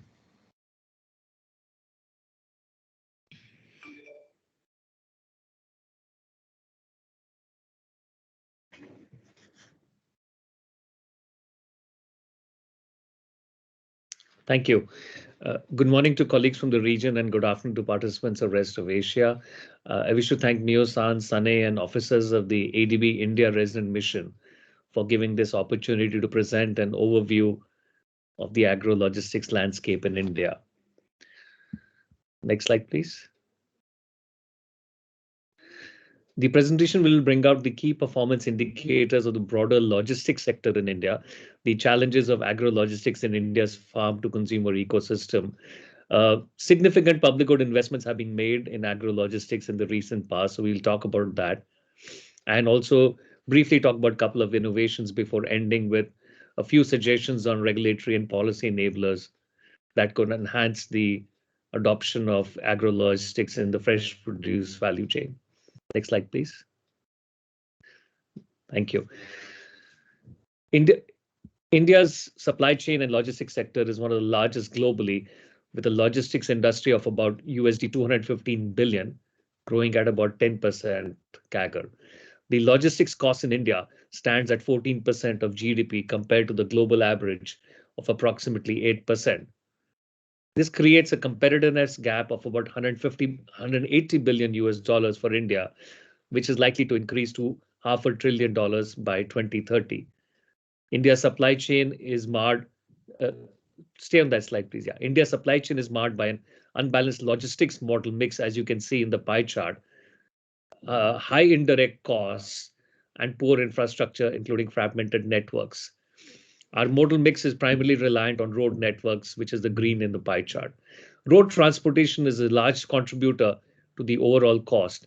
The per ton kilometer cost of road transportation via road network is almost double that of railways and waterways at rupees 2.58 per ton per kilometer compared to rupees 1.41 per ton per kilometer for rail. In later slides, I will show the efforts being made by the government to alter the modal mix in the country. Next slide, please. India's ranking on the World Bank's Logistics Performance Index in 2018 has slipped to 44 from 35 in 2016. The timeliness parameter, which is critical for perishables, has shown a significant decline as well. The indicator did not come out last year. LPI indicator was not established last year. However, with the investments that are being made, we hope that there'll be some improvement whenever the next LPI is released. Next slide, please.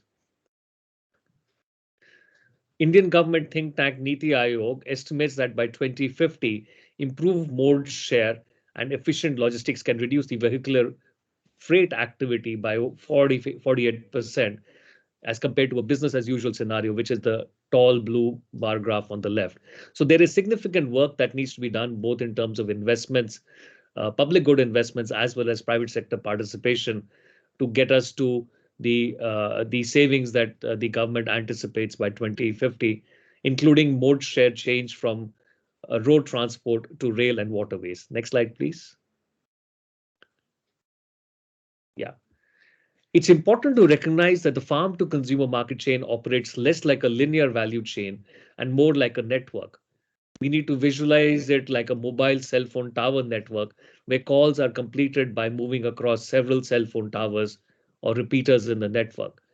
Unfortunately, the producer farmer remains the weakest link in this network. Next slide, please. Continuing with the analogy of mobile network, a call drop happens when the signals are weak. Similarly, in the fresh produce supply chain, the quality and handling, including cold storage, is varying across the entire network, leading to reduced earnings for the producer and to high food loss and waste at the end of the chain. Till such time, we look at fresh produce as an end-to-end network, our solutioning approach will only lead to fragmented results, and which is quite visible in the Indian context. Next slide, please. The images on this slide are probably known to most people from South Asia, and these represent pretty much what happens in the entire fresh produce harvesting, transportation, and trading. Of course, there have been developments in modern retail and e-commerce. However, those are not as significant to impact the overall ecosystem. Next slide, please. Temperature management is critical to ensuring high residual shelf life of perishable perishable products like fruits and vegetables. India's cold chain infrastructure is used by fruits and vegetables, seafood, meats, dairy, processed foods, and pharmaceuticals. For seafood and fishery, cold chain is used primarily for the export markets. On dairy, we'll be surprised to know Gujarat, the fourth largest milk producer in the country, has almost half of the milk chilling infrastructure of the country. So you can see the disjointed development of cold chain. Next slide, please. As the cold chain market expands, there is an immediate need for refrigerated vehicles. Over 90% of the market is highly fragmented, having operators with less than 5 vehicles. The largest fleet owner for refrigerated trucks may have 70 to 100 vehicles. The packhouse capacity, which is the arrow on the right side, hardly meets the demand with coverage of less than 1% of total requirement. So again, investments in cold chain need to accelerate very, very rapidly. Next slide, please. 90% of the cold stores are in the private sector, and almost 70% of the cold stores cater to storage of potatoes. The stores are primarily located in the two states of Uttar Pradesh and West Bengal, where potato cultivation is of very high order. There is a shift towards multi-purpose storage and value-added services.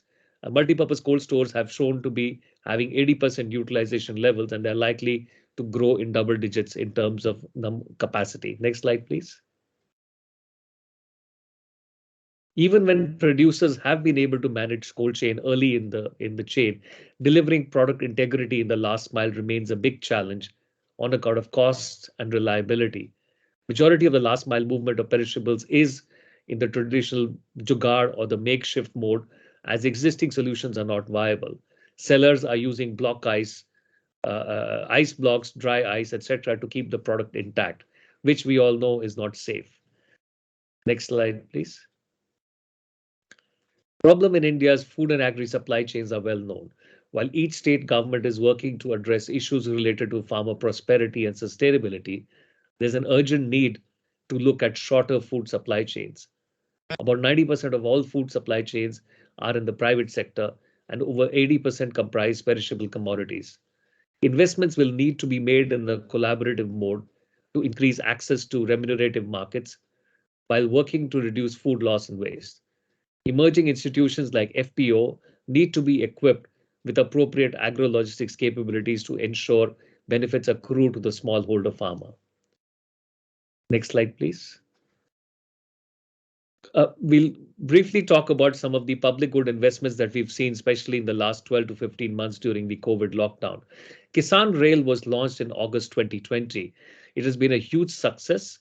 The scheme gives 50% freight subsidy to encourage adoption. These are multi-commodity, multi-consigner, consignee, and multi-stoppage routes. There is no minimum quantity that needs to be shipped. As we saw earlier, the per ton kilometer cost of rail cargo is almost half of that road transport. And the fact that India has the second largest rail network, there's an urgent need for people to collaborate with third-party logistics players to leverage this network. As you can see in the last 12 months, almost 1,500 Kisan Rail trains have been run on 129 routes, carrying almost 500,000 tons of perishables. This is quite a significant movement, given that we were in a lockdown period. We should see this growing every year, and there needs to be a collaboration to create more utilization of the Kisan Rail system. Next slide, please. Krishi Udan is like the rail network. The government decided to use the airline and airport infrastructure during the lockdown to transport perishables. They've started by using the government-owned airports, and infrastructure is being created at these airports to enhance the perishable handling capacity. In addition to reduce airport handling charges, freight subsidy is also being provided for consigners. High-value commodities like cherries, apples, etc., are being transported using the airline freight network. So this should also see some traction in the coming years. Next slide, please. Kisan Rath is a mobile app both on Android and iOS, which is launched by the government that connects farmers, FPOs, which is farmer producer organizations, traders and buyers, to logistics service providers. This facilitates access to nearest transporters, which allows for increased access to markets. Over time, it is expected to bring down the per ton kilometer cost and the waiting time for the movement of perishables. This app is, by the way, run by the government, and we should see many private sector logistics companies collaborating with the government in the coming years. Next slide, please. IDEA, or the India Digital Ecosystem for Agriculture, was launched in June 2021 by the Ministry of Agriculture with the objective to create a digital architecture for the entire food and ag ecosystem. This is the agri-stack for Indian agriculture. From our purposes in terms of agri-logistics, the brown ovals on the right side in the market circle are really critical as they represent the digital enablement of logistics markets and transport service providers. We should see a lot of traction here in the next 2-3 years. Just as a data point, many of the startups working in this area end up spending 60-70% of their investments in creating a common pool of information, which over time will now come from the IDEA network. There are several innovations taking place in the food and agri supply chain. Over the next few slides, I'll share a couple of them that could potentially have impact. Next slide, please. Arya Collateral, a company that offers integrated solutions implemented through a technology-enabled AgTech and FinTech platform. From aggregation after harvest, grading and packing, secure storage with quality control, warehousing to collateral monitoring is something that Arya Collateral has now perfected. They are operating primarily in dry commodities. However, they are able to reach small farmers, FPOs, as well as traders and large companies. Next slide, please. As I mentioned, they are using technology across their entire supply chain. So using AI ML techniques for on-field quality verification of commodities with more than 99% accuracy on key quality parameters. Quality assurance can also be done on physical and chemical parameters. Customers are able to do online search of warehouses from a collection of 9,000 warehouses that the company works with. Each warehouse is described with more than 80 plus attributes, including distance from the marketplace, distance from farm, transport services, etc. And all these are captured on their portal. Buyer-seller services, including inventory management, order management, loan, stock ledger report, digital payments are all there on the portal of the company. Next slide, please.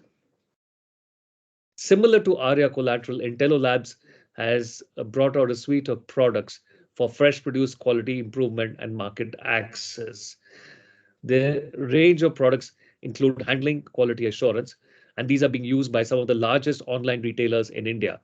They have sorting and grading, packing and quality assaying, and shelf monitoring. Next slide, please. Their handheld device is able to track the quality of fresh produce. Customers can scan, for example, in this image, a tomato to, and then the device can tell you what is the quality standard of there in that batch. So this is actually improving the time to market and reducing the waste through the chain by holding the defective or non-compliant product early in the chain.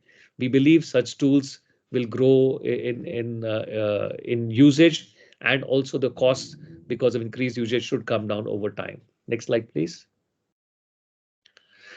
Tessol is a company based out of Mumbai, and they've come out with environment-friendly solutions for cold chain.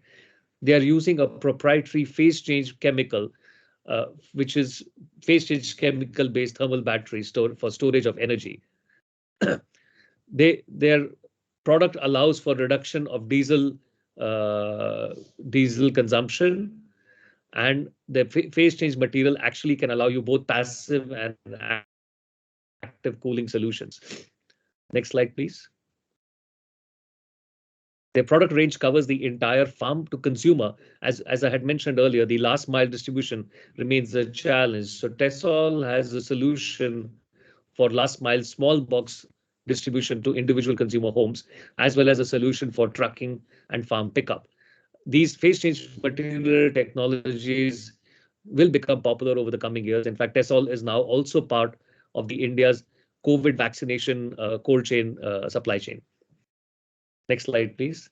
And finally, on the regulatory and policy enablers, a concerted action is required to accelerate the adoption of cold chain technologies. As we saw in the case of the Korean cold chain development, regulatory compliances and international market standards will push the demand for cold chain, and the compliance should build up over time.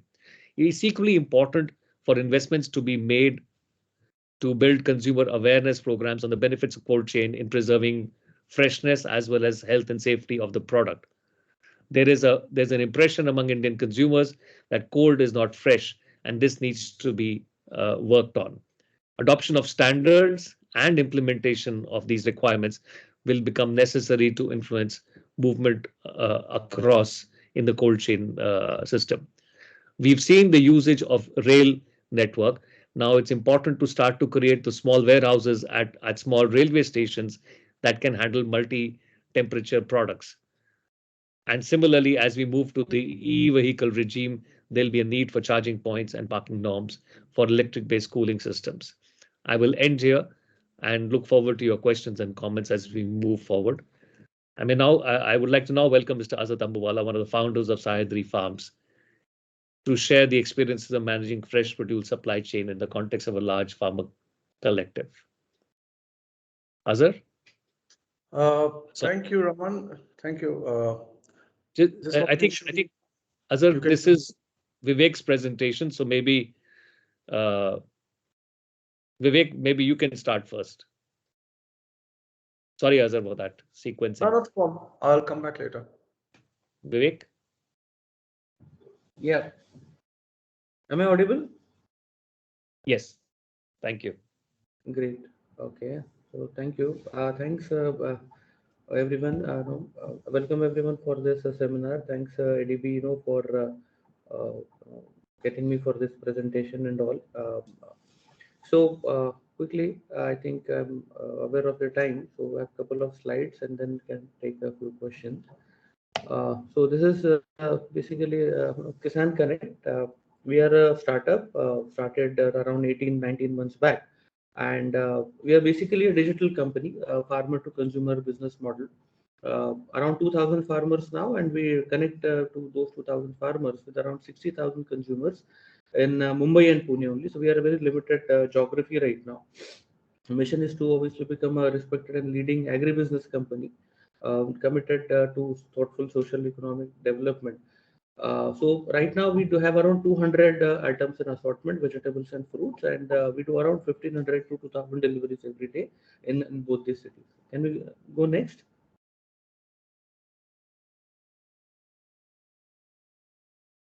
This is our process in brief. So it's a demand-based model. So we source from our farmers every day in the morning and afternoon. It is rapidly transported to our pack houses where it is sorted, graded, and then next day morning, in the early morning deliveries, it is delivered to the consumers in these two cities. That's our process right now. Next. So what are the challenges Kisan Connect really solve?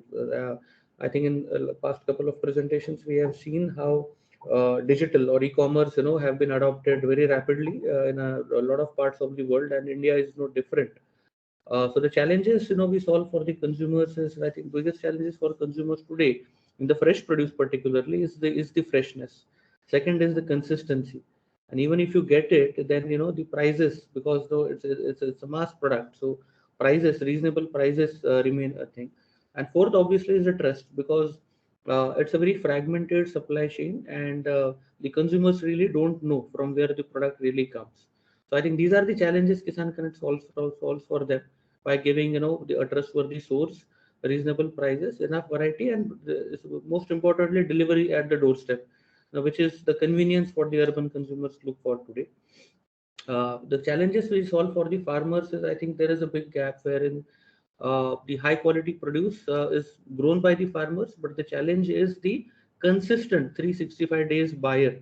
I think that's where Kisan Connect bridges that challenge and makes farmers understand the customer preferences, practical farm economy. I'm particularly saying practical because I think it is very much linked to the demands directly, and that hand holding happens. So those are the challenges we solve for the farmers, and this is how I think using technology, Kisan Connect has been able to build a digital platform wherein this gap is bridged, and thereby we are able to provide fresh fruits and vegetables to our consumers in a span of 36 hours.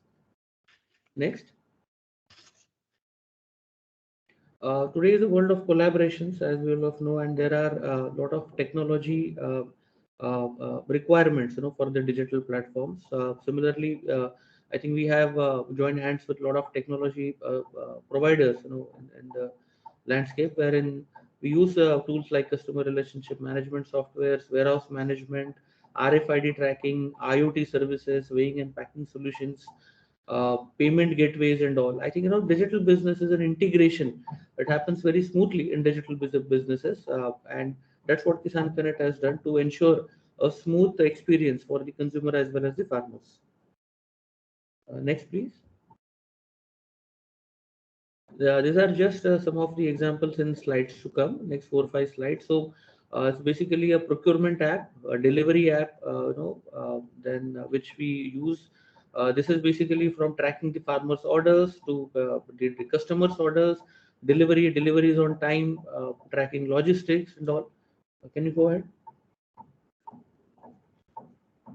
There are apps for picking and packing solutions as well, which are used in warehouse, but this is seamlessly connected. As soon as the consumers demand it, seamlessly the orders are transferred to our warehouse, and similarly the indenting is passed on to our farmers also. So a lot of solutions we have built in-house, and there are a lot of collaborations as well, which we have done to achieve this in past 18 months. Can you go ahead? Again, in terms of logistics, in urban area with traffic and all, it becomes very complex, especially delivering 1,500, 2,000 deliveries, in different parts of the city every day. You need to have a very proper route management tool, and again, that's what we have developed particularly to see. There are a lot of third-party integrations in that as well, so that we ensure that consumers get their products in time. Go ahead, please. Yeah, telecalling. Yeah, go ahead. Yeah. So I think the impact of technology, this is something really what we have observed here. So in today's era, if we see that if any business or any part of the business is brought on a digital platform, okay, what happens is suddenly you have all these exponential technologies which can be applied to it, right? And a lot of technologies are available in the market which you can integrate with. That helps you in things like better demand forecasting, market intelligence. You can do consumer targeting for very specific products, like the consumer ethnicity, and you can target the specific, like consumers which consume those kind of products. So it's directly bridging the gap, right, in between the consumer and the grower.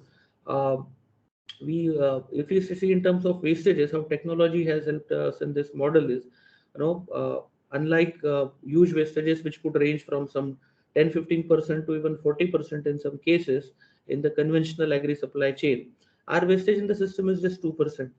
And this is from collection center to the end user.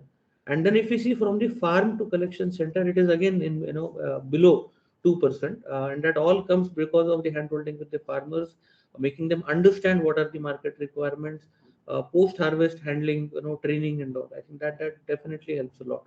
There is a big gap exists, what we see in what consumers demand and what farmers actually grow, and hence there is no surprise that this gives rise to price volatility, excesses, shortages, commodities, shortages and high wastages as well. It's a paradox. There are high wastages on one hand, and there are high shortages of commodities on the other hand. In different times of the year. Next, please.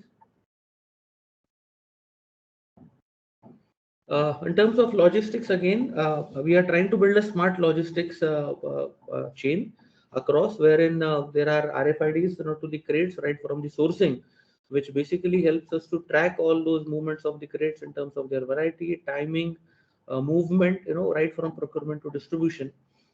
Quick inward and outward movement is ensured, because again, in the fresh produce, timing is very important, and hence things like this help us to further quickly move the product. We are also doing a couple of pilots for pre-cooling of vegetables, wherein we could extract the field heat from the vegetables and transport them at around 20 degrees Celsius, so that even there are multiple products in the same vehicle, ultimately the shelf life of the product is increased. We are also trying a couple of CNG vehicles. I think CNG vehicles are a good success. They have helped us to reduce carbon emissions a bit. But we are also looking for electric vans. In electric vans, there are not really too many options available in the Indian market right now, though a couple of them are about to come in next 1 or 2 years. We have piloted electric scooters, though with a limited success, because again, the kind of vehicles available in the Indian markets today, in terms of their kilometers or range per charge and all, are not that great. But yeah, we have piloted with a limited success with electrical scooters as well. Next, please. The challenges what we see in the space right now, I think the biggest challenges is posed by the players in the ecosystem itself. Fortunately, we have been associated with the dairy space since last 2 decades, and what we have seen, I would like to quote an example from milk, where milk is handled very delicately. It's a sensitive product, it's super perishable, and hence what happens is it is chilled immediately in most of the places now, because milk is highly organized. If you compare with agri produce, I think milk would be the most organized product out of the total agri products in our country right now. And but that kind of mindset is not seen in fruits and vegetables. Still, I think the fruits and vegetables are seen as an industrial product, not really like a food, and hence the handling of the products, the quality of the product, I think is impacted.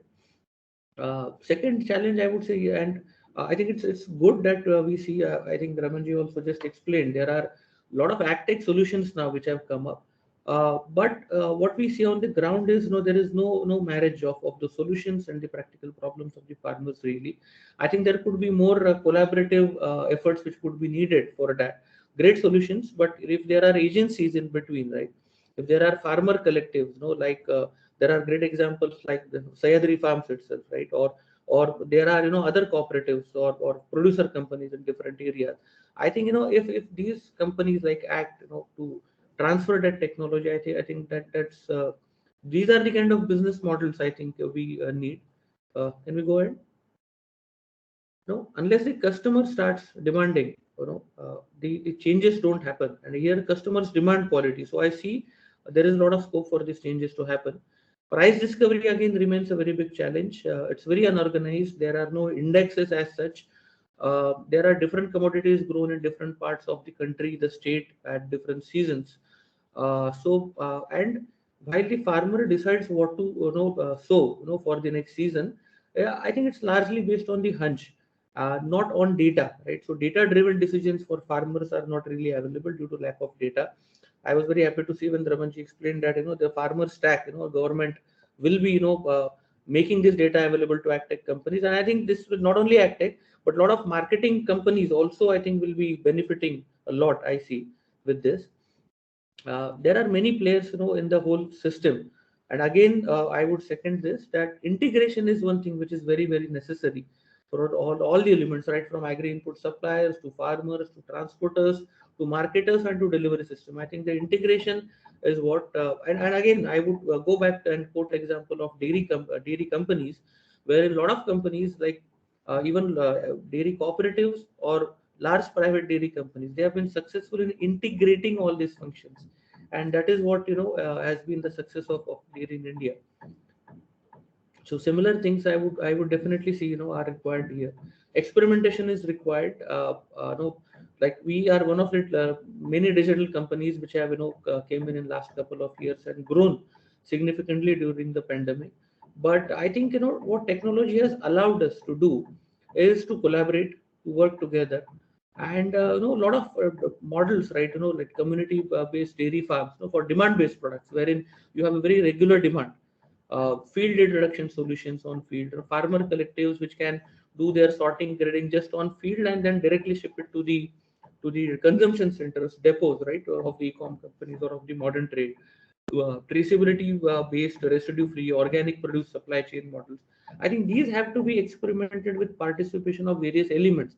Right now, while these models are there, a lot of elements do it there at their own, and that is where the challenges of either market are there, or for marketing companies the challenges of sourcing are there. So I think this kind of experimentation will surely help.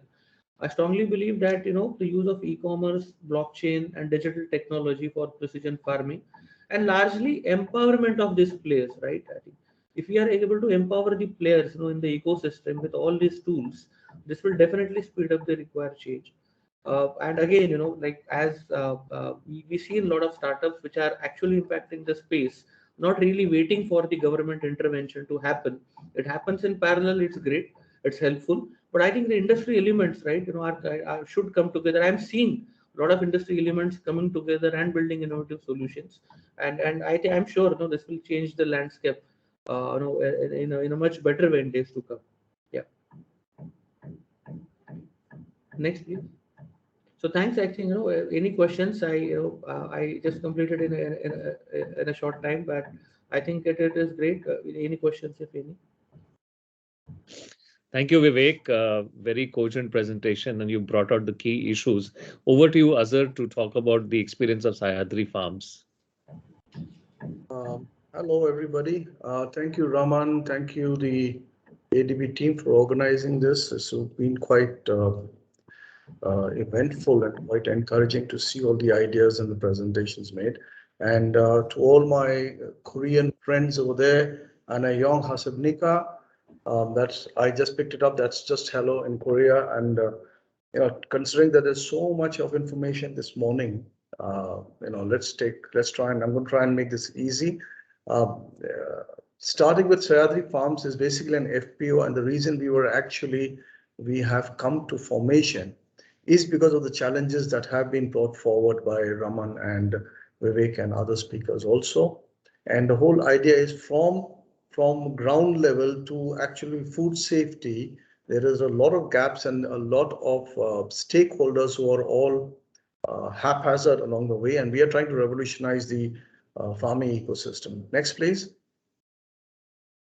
Our vision essentially is what we're talking of, making farming profitable and sustainable as a business, largely because India is a land of small growers. India is a land with an average holding of 2 to 5 acres of land.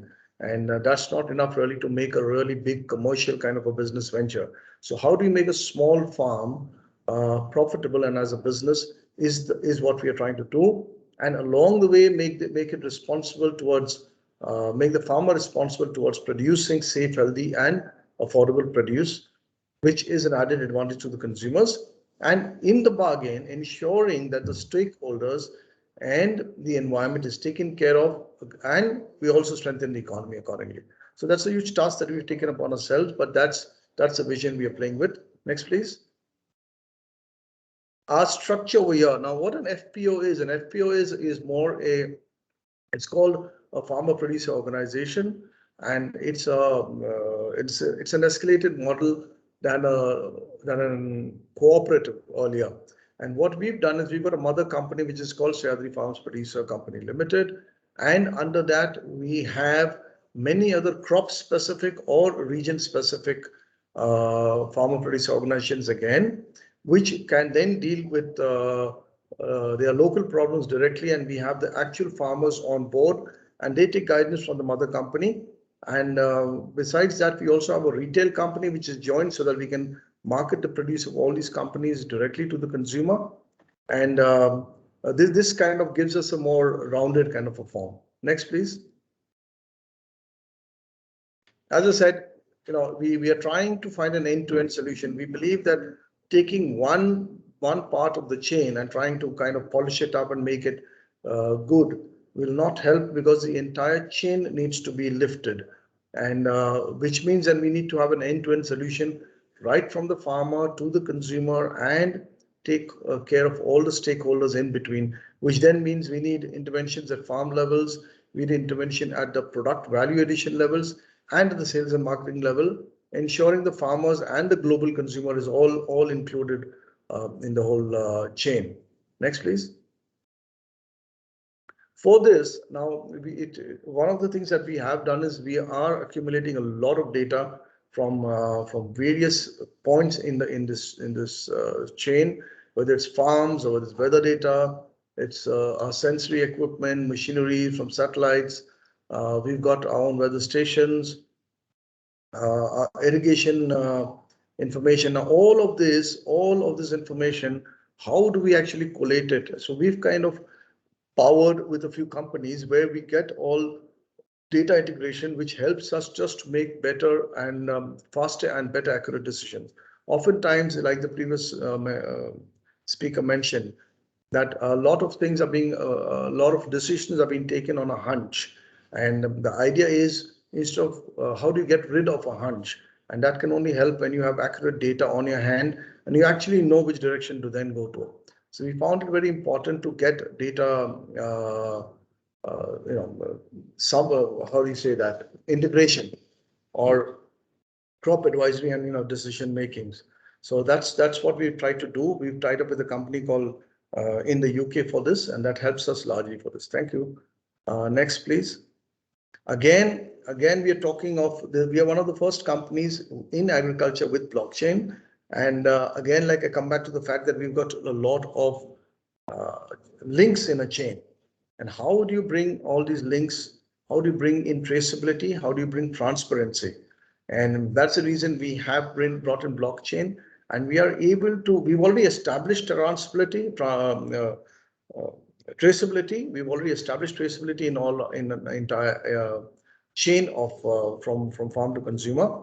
But now we've also implemented blockchain, by way of which we can even share with our buyers or our consumers what's exactly happening at what particular point, and we can give them accurate and live data whenever these things happen.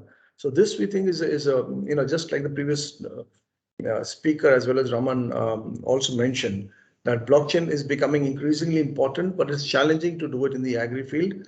But we are working on that. Next, please.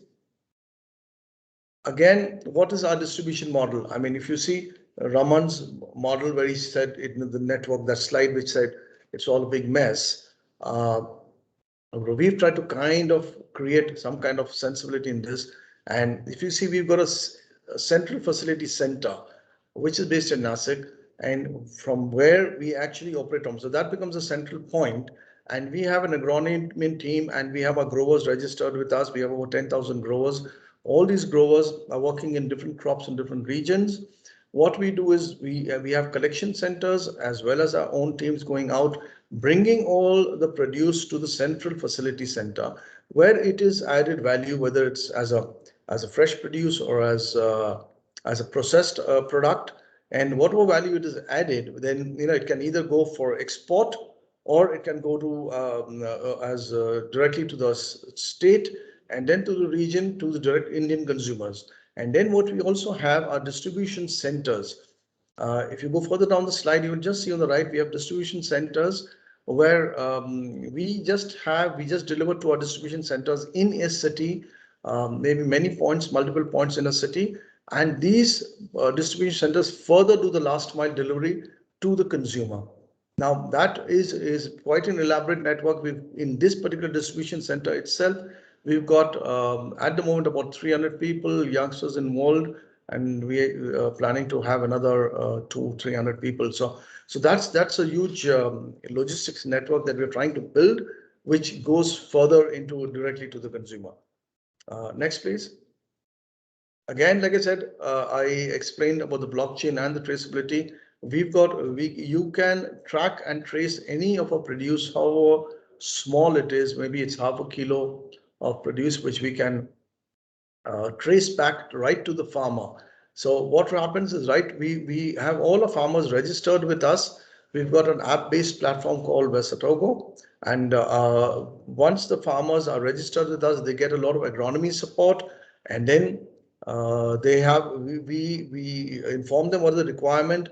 The harvest is planned, the material travels to the CFC, as you saw in the previous slide, and then it's processed, packaged, and then distributed to retail stores or for export, and then goes to the final consumers. So this is there's a kind of a little bit of a flow chart, but the fact is that every point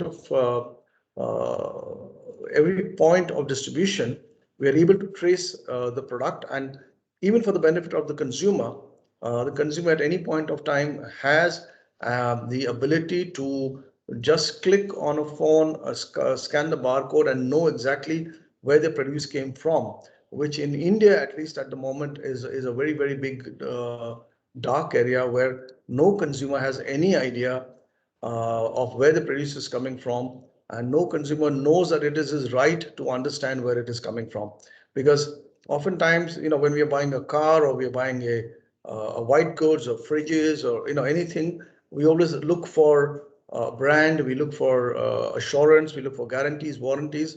Unfortunately, in India, there's nothing for fruits and vegetables, which is something which you eat on a daily basis. And that's a big shocker. And we are trying to educate the consumers and trying to get them to understand that you have a right to ask where your food is coming from. Don't just go pick it up from the street. Next, please. This again, what I mentioned about blockchain earlier. I won't spend too much time on this, but basically it's Vesatago, and we've got a lot of other apps from the retail sector, from our B2B sector, from our in-house sector. So at all different points where the produce is traveling, we've got certain systems, and all these systems are connected to each other, and before it goes on to the logistical side. But all of this helps us in traceability, and we're building all of this into the blockchain, which helps us give transparency to all our consumers also. These are just some visuals of how the app looks, how we built it up. Next, please. This is again traceability through the blockchain, which I've explained. Now here in this slide, you can actually see what we're trying to give is what the product or what the consumer has paid for, and what part of that cost price does he actually get, and what are the other parameters involved in getting the produce to him, and how much does it go. So how much does we as an FPC or a distribution company or retail company, how much we earn, how much does the farmer earn, how much went towards transport, how much went towards storage, and we give you the full transport. So what happens here is the consumer has full knowledge of where his money is being spent. So if he pays 50 rupees or anything, he actually knows his 50 rupees has gone for what purposes and how it's been used. I think I've lost my presentation there, or somebody lost it. So if you can get it back, please. Yes, I'm trying to do that. Sorry about it. Yeah. Not a problem at all.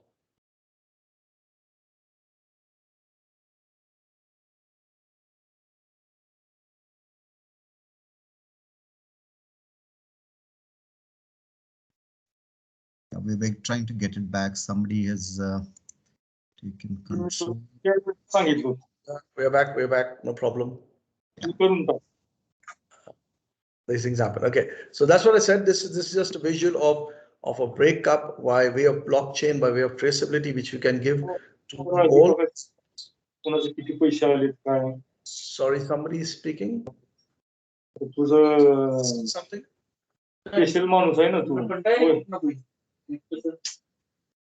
आपण बघू तरी जुनं जे आपण सगळं केलंय का नाही ते बघायचं जरा कुठेतरी ते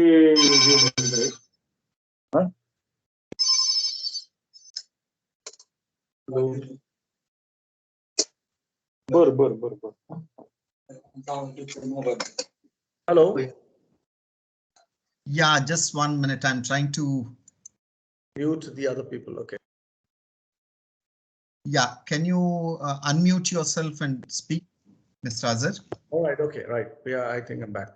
Thank you for that. Sorry for the interruption, everybody. So this is what I was explaining. We can go to the next slide, please, since we lost a little bit of time. Just to how do we assure, like I've been saying to you in this presentation, that we've been trying to work from consumer to from farmer to consumer and ensuring that everything in between is taken care of. But how do we assure this? So we just tried to create this little diagram which actually shows that every farm, and I mentioned that we are a country of small farmers. We've got our own in-house laboratories. And we make sure that all the produce that is actually going, all batches are randomly, regularly tested to ensure that they fit in the Indian residue norms, or if it's going internationally, we also ensure that it's tested there. The material comes in, there's an inspection done, then we hold it in a holding section before it actually goes into the pack house, the sorting, grading, and there is a constant QA online inspection. We ensure that the packing material is sourced from the right kind of vendors who are certified, who've got the protocols in place. Before it goes into pre-cooling, then it goes in storage and held in storage before we actually dispatch the entire consignment. And we ensure that these kind of things are constant. We've got a lot of records. We've got a lot of digitized records, and we can pull it out in no time if anybody wants to really, if we need to trace what's happening, because at any point of time, we are handling about 350 tons of produce per day in various forms. And that's a lot of produce, a lot of variety of produce going in different forms. And we have been thankful that we are in an age where technology and digitalization is there, which we have been trying to use to ensure that we can track and trace and control what's happening in our place. Next, please. Again, our storage technologies, post air cooling for produce which needs to be pre-cooled from field heat. Again, vacuum pre-cooling for leafy vegetables. We have plate freezing technology for our smaller picks, 1 kilo, 2 kilo packs that go into the Middle East oftentimes. We also have IQF, which is individually quick frozen for our dices and cut slices. And we have blast freezing technology also. Now, this is besides the technology, we're also we've got storages to ensure that all of this is also able to. We're also able to store and stock, because not everything is quick moving. Sometimes we have to hold stocks for over 6 to 8 months. Our logistics management, this is also part of economic generation, where we ensure we've got contracted we've got our own vehicles as well as we have contracted vehicles for bringing in material in, for farm operations, for taking vehicles, for taking produce to consumers within India, for taking produce outside India. And so obviously we cannot, because of the size of the operation, we are unable to have our own logistics company or have all of our own vehicles. But we ensure that we have contracts and we give a minimum business to all the vehicles. So this is just an idea of how many vehicles we're using on a daily basis to go back and forth. Next, please. Stock returns typically we get from our retail sector. I mean, from our international business, that's not much, but from our retail sectors, we've got about 15 stores, plus we do a lot of online retailing to consumers. We've got about 140,000 consumers online, and we often do get 5 to 7% stock returns. And when that comes in, what we try and do is we offer that stock return at a very, very discounted price to our company employees and our caterers in-house, which works for them because it's good, cheap, and it's not really so bad.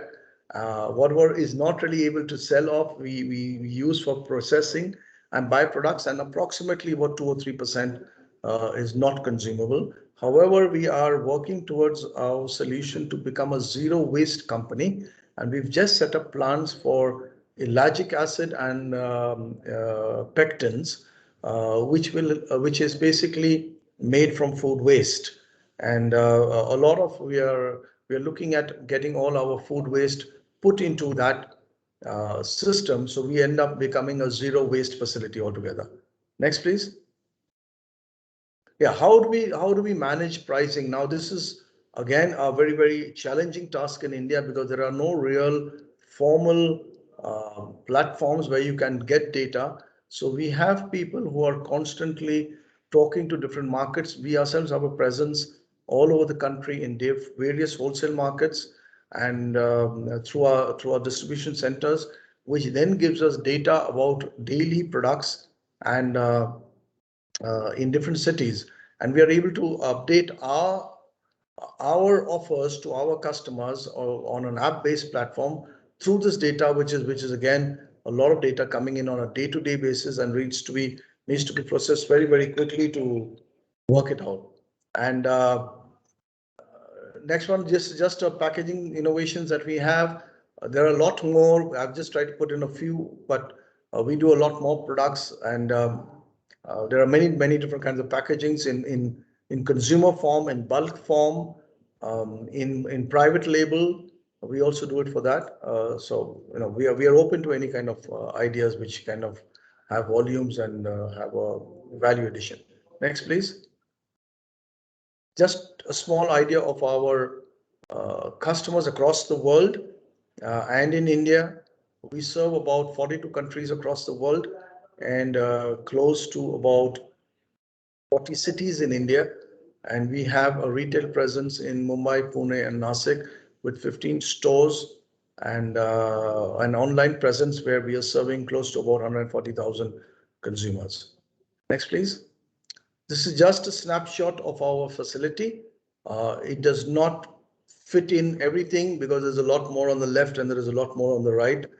We need to get a better photographer next time, but this is just to give you an idea of how we look. And importantly, in our drive to join the rural and the urban and to build up the rural economy, this is a facility in a village. This is not a facility in an industrial area, in a city, in a place which is supposed to be urban. If you can see beyond our facility, it's all open land, all farming land. And our target has been to raise the rural economy. And this is an attempt, as you can see, it's possible to do that. And India needs to move out of the urban mindset and decongest the urban areas and come back to the rural. Next, please. What's our way ahead? What we've done, again, as a cooperative, we have adopted about 14 villages nearby in and around their facility that you've seen, and we are transforming their economy. We are offering them skill development, the village redevelopment, sanitation issues which are there, and a lot of other solutions to their challenges, which we believe is a responsibility towards our immediate neighborhood. Next, please. And well, thank you so much for listening. I'm not sure how bored I've been, but it's very, very difficult to keep listening to such great presentations coming in since morning. But thank you for your time. Thank you, Azhar, and thank you, Vivek. I think both of you have brought out the key issues that impact the fresh produce supply chain in India, and also some of the solutioning approaches that both the organizations have deployed, one in the context of farmer collectives, which is Sayadri, and Kisan Connect in the context of an e-tailing company. Very, very helpful. I have a couple of questions for both of you, and in the interest of time, we'll restrict to a couple of questions. We are a little about 10 minutes over schedule. So both of you have deployed an integrated approach to your business. Do you see that as a very high cost operation, or do you see that as something where you can, I understand it's critical to your operations, but do you see that as something that will pay off in the future?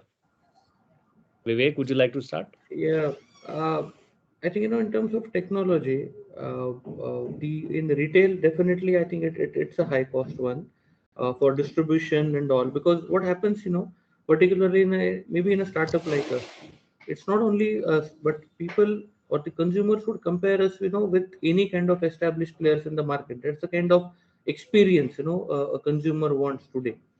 And hence, and I would definitely say, yeah, I think the technology is costing a lot. Again, with startups like us, where the volume is low, the cost per order also is high. But yes, yeah, that's the plan.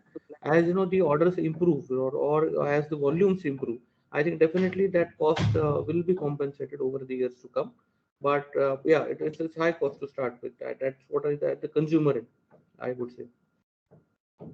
Thanks, Vivek. Over to you, Azhar. I'd like to say, what's your option? What option do you really have in today's world, in modern age, with internet, instant connectivity? One would be foolish not to use technology and digitization and the systems that are available in different industries. I think it's a need of the hour, and that's the only way you can scale up. Otherwise, you're going to just remain a traditional farmer in India. So the cost, when you talk of the cost, I think that's I don't like to look at it from a fiscal point of view. I think there is a need for technology. There is a need to scale up, and the cost will take care of itself, because as soon as you bring in value, bring in something different to the consumer, who's at the end of the day the largest benefactor. Yeah, as soon as you do that, it will pay back. And I think in the initial stages, yes, there is a lot of hesitancy to pay back or to recover those kind of costs. But I think in the long term, we don't have an option, and that's the only way to go. So we need to be doing that. Thanks, Azhar. There's a question in the chat box from Mr. Aleen Mukherjee. Excellent PPTs. His question is to both of you. Who takes the risk of principal risk in your supply chain? Hello, Aleen. Yeah. Hi, Aleen. I've always called Aleen Jackie Shroff in the industry, if people know how he looks. But Aleen, the question, when you say principal risk of what? You're talking of the financial risk or the business risk? How do you want to quantify that question? Maybe you can address both of them, Azhar. The financial as well as the quality risk. He means the commodity risk. I'm not sure whether I understood that well, but I'll tell you, when you look at the risk factor, what we've tried to do is we've not been dependent on one product. We began with one or two products in the beginning, but we realized that we need several legs to stand on. And we started ensuring that we've got a few guns firing. And then we took from that and invested in other products and technology. And we helped the other verticals and other lines to build up. Because on its own, it will be very difficult to just go out and build different product lines and verticals or business ideas to make them profitable all at once. So what we've tried to do is actually blend it all and help one department helping another department or another vertical, and ensuring that whilst the risk remains, but we at no point have been a loss-making company. So there have been divisions which are making a loss, retail sectors or new ideas. There are investments coming up in new segments. So obviously there are losses there, but overall we are not losing money as a company. So in case there's a product failure, that product failure cost is not shifted to the farmer; it is borne by the company. Absolutely. Now, because Okay, what is the purpose of us being there if we are not able to help the farmer in the first place?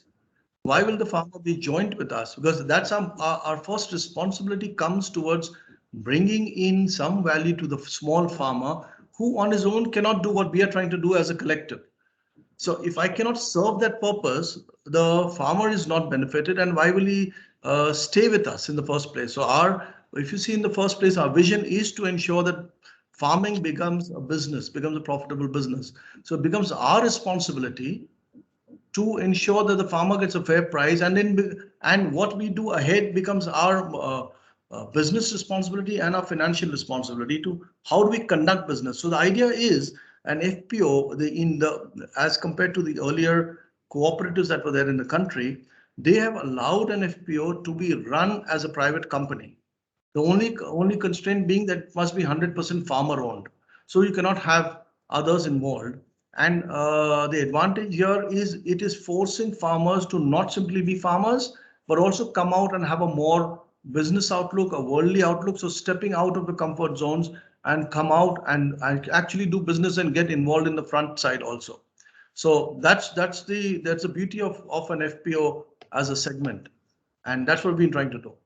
thanks, Azhar. Vivek, your quick comments on that one? Yeah, I think, if I understand, the principal risk is basically like, in conventional markets, the principal risk still remains with the farmer, while the product is already reached the APMC, the trader is already auctioning it, and whatever the prices are there is passed on back, right? So the principal risk still remains with the farmer till the goods are sold. So I think if that's the question, I think in our case, the principal risk is on us, because when the farmer delivers it at the collection centers, we pay it off. Then the whole risk, of the product, right from the collection to pack house to distribution and to consumer, is with the company. So whatever losses are there in between is with our company. Thanks, Vivek. Harsha, just in the interest of time, I know we are well beyond time. We have a few more questions. Can we take those, or should we pause and respond to them offline? Maybe a couple of minutes more if we can fix it. Thanks a lot, Harsha. There's a question from Mr. Siva. If you people could talk about the challenges and logistics of aggregating from smallholder farmers, which is really the first mile from farm to your collection center. How are you addressing? Vivek, maybe if you can go on that first.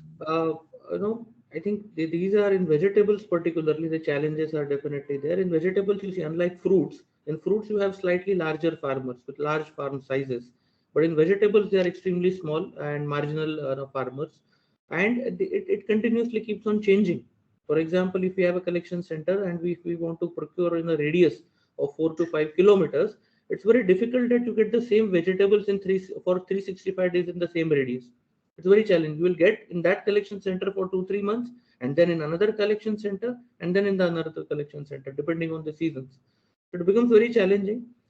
Then there are certain times when you have a very low requirement of a certain product, and the farmer is interested. For example, if a farmer has a plot of 2 acres, and if the whole production is going to come in next 3 days, he is just interested to sell off the whole lot at a stroke. But your requirements are very staggered. So I think, the way we solve is right from handholding them and making them understand so that their sowing becomes, staggered. So, and if the sowing becomes staggered, the harvesting also is staggered. And then that in turn, matches with our requirement. That's one thing which we do. Second is, there are a couple of farmers who demand, that whether if you can lift the products from their farmers directly. We don't do that right now. We obviously have our routes planned with the transporters, where we ensure that it is collected in time. In dairy, again, I would like to see that the morning collection is fixed. In dairy, any milk collection, more than 8:30 a.m., is not, because the milk is spoiled by time. We are, similarly implementing those concepts in vegetables as well, where we have done fixed times, in the morning and in the evening of procurement of these vegetables. If that, helps answer your question. Thanks, Vivek. And the dairy analogy makes a lot of sense. Azhar, your comments on how Swarathi is managing smallholder supplies? That was a very good answer from Vivek, and he covered the vegetable side of it. So I'll try to stick to the fruit side of it. One of the things that we have, again, using technology, we have a lot of data. We have a lot of agronomists working with the farmers through the year. and collecting data. So preparation of understanding how each farmer's plot is actually coming up and when it is getting ready. That data is within, we use the data to really understand that, okay, every week, every particular day, whose farm is coming to harvest.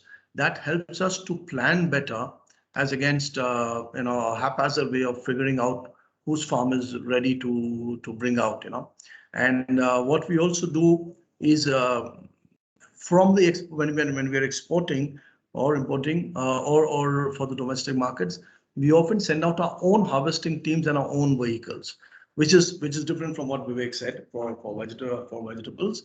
But what we do is we send out our own vehicles, and our teams are trained to pick up the right kind of produce for what particular markets that particular day that we are packing for. And when they bring that back, we also have another team going back to the same farm probably for a different market. And once we do that, our own vehicles and bringing back in, and then of course you've seen the rest of the slides where how we manage the produce with regard to agri-logistics. But this little bit of planning helps us to ensure the right kind of quality and efficiency in the pack house. Because you can quite imagine that if you had various kinds of grades of produce entering the pack house and then we are sorting and grading it there, we believe that the work actually starts even before harvest. We have agronomists working there. They know the farm, they know what's really happening. We've got the data, and then we use the data to actually plan ahead. So it's just a lot of planning, which helps us to have a leaner operation on the day of harvest than just not knowing what's going to come into the backup. So that just hope that gives you a little bit of an idea of how we work.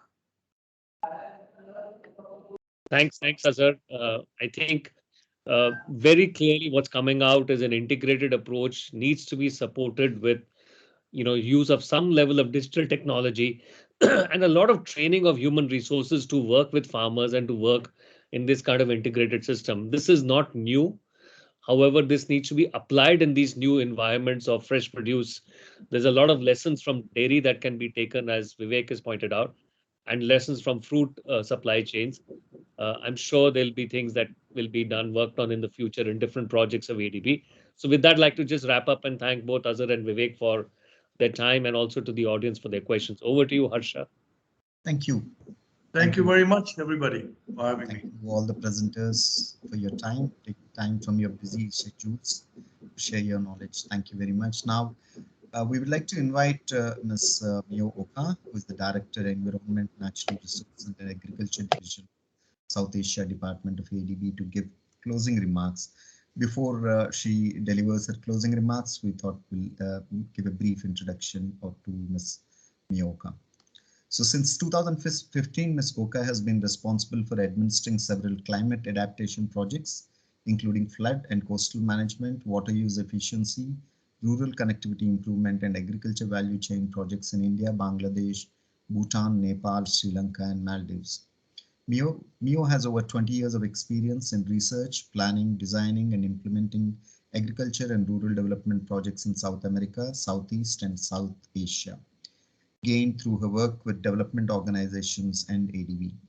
She obtained her master's degree, MSc, in economics, in social policy and planning in developing countries, and a bachelor's degree in development studies and politics from the University of London. Welcome, Ms. Mio Oka. We hand over the floor to you to give your closing remarks. Thank you. Thank you. Hope you can hear me. First and foremost, I'd like to express my appreciation to the speakers, Dr. Seojun Park, Professor Soonjun Park, Dr. Ki Seok Seo, Professor Dong Hwan Kim, Mr. Raman Ahuja, Mr. Vivek Nirmal, and Mr. Ajal Tambuara for their valuable contribution to the seminar today. My deepest gratitude also goes to the seminar participants too. Thank you very much for making this seminar very proactive and interactive, actually.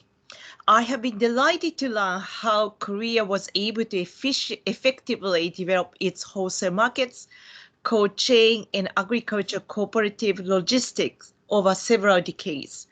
I noted the points such as importance of prioritizing efficiency when building a system, integrating the use of ICT in the new system, and consumer awareness that enabled the introduction of regulations that we can those that we can apply in our operations in our client countries. And also, I was very inspired by our prominent practitioners from India on the innovative initiatives on traceability, also transparency, zero waste strategy, and so forth. Before ending my short closing remarks, I'd like to convey a special thanks to our staff, Sunai Kim, Kushan Rotera, and Raghav Natodviamani, sorry about this, who have been working almost 24/7 for the organization of this seminar. My final thanks are, of course, reserved for the seminar secretariat led by Vivek Harsha for the Finally, I'd like to announce that this seminar will be followed by the AgTech Marketplace, promising technology to help improve FPO's marketplace. You may find the Zoom link in the chat box. I will post it very soon. India Standard Time. Again, thank you very much, everybody, for staying with us. And I hope to see you, hopefully in person in 2022. Thank you very much. Thank you, Ms. Miyaoka. Now, participants, we have a small feedback session where we would like to obtain your feedback on how this webinar has been useful, and your feedback is very important for us to improve the sessions that would be coming up in the future days. So here we'll be projecting a QR code on the screen. Those of you who have smartphones, please scan the QR code, which will take you to the feedback link, and then you can it takes hardly about 1 or 2 minutes to complete the feedback form. It's a very simple form, so we request you to take time to complete the feedback form. And those of you who don't have a smartphone, Shweta has posted the link in the chat box, so you can click that link to go to the feedback form and complete it. We'll give about 5 minutes. We'll close this session, the feedback session, at 12:45. So we would be most grateful if all the participants complete the feedback form. Thank you very much.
Okay, to all the participants who have provided the feedback.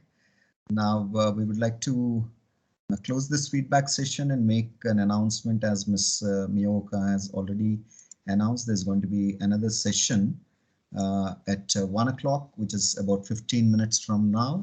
The Zoom link has been posted in the chat box, and this is about agriculture technology marketplace, promising technologies to improve farmer producer organizations market access. We request all the participants to join this session also. And then with that, we'd also like to make a small video presentation of one of our projects, ADB Finance projects, called the Magnet project.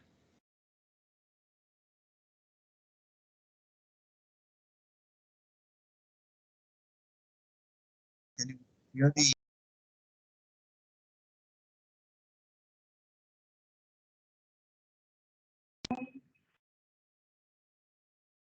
Share the audio.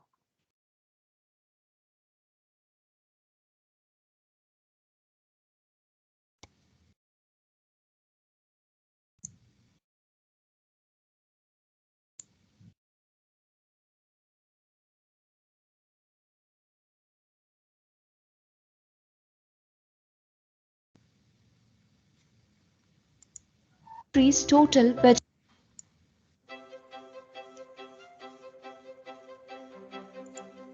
Agriculture is the main source of livelihood in the rural areas of India. In Maharashtra, more than half of the population is dependent and engaged in agriculture. The state produces 12% of India's total fruit production and 7% of the country's total vegetable production. Despite these outputs, farmers are unable to benefit fully from horticulture as they lack access to adequate post-harvest facilities, finance and equipment. Women form a large part of agricultural labor force and play a significant role in production and post-harvest processing. Yet, they face several challenges. Sadly, they lack empowerment, representation, participation, land ownership, employment opportunities, productivity, and training. To help farmers, including women, overcome these challenges, the Asian Development Bank and Maharashtra Department of Marketing and Textiles is initiating the Maharashtra Agribusiness Network project to support the development of the horticulture sector. Maharashtra Agribusiness Network project, we call it Magnet, which is going to be implemented with the financial assistance of Asian Development Bank, Manila, by the Department of Agriculture Marketing and Cooperation, Government of Maharashtra, is a project which is totally aligned with Government of Maharashtra's long-term vision. It's called Vision 2030. Under this Vision 2030, Maharashtra wishes to enhance the farm income, double it, and also achieve an agriculture growth rate up to 5% per annum. Under this vision, we wish to improve the quality and yield of horticulture and floriculture crops. We wish to create quality infrastructure for storage and processing. Want to extend agriculture credit to all the farmers, especially horticulture farmers. The project aims to improve farmers' income, increase productivity, and reduces losses in horticulture production. Farmers, especially women, will be trained on handling crops after harvest, selling their produce, and new agricultural practices and technologies. Farmer organization and value chain operators such as wholesalers and retailers will have access to grants and loans to develop post-harvest facilities and raise capital to improve their market activities. The project will upgrade existing post-harvest facilities and establish new ones to maintain the quality and freshness of the crops. Output 1 of the project focuses on capacity building of farmer producer organizations. Output 2 of the project focuses on enhancing access to finance. This would be achieved by providing matching grant and financial intermediation loan. Output 3 of the project focuses on improvement and development of 16 existing facilities of Maharashtra State Agriculture Marketing Board and also development of 3 new facilities. The project will work as value chain accelerator to offer crop-based support to develop FPOs and market their products with higher brand values. Magnet project directly targets 200 farmer producer organizations and 100 value chain operators to enhance their capacities and provide access to finance. The project will create 10,000 jobs benefiting women and vulnerable groups and increase farmer producer organizations' annual profits by 10%. ADB will demonstrate value addition in exemplary rural and agricultural transformation in Maharashtra, and Magnet is an integral part of ADB's holistic projects addressing rural and intercity connectivity, efficient energy supply, and sustainable shoreline management.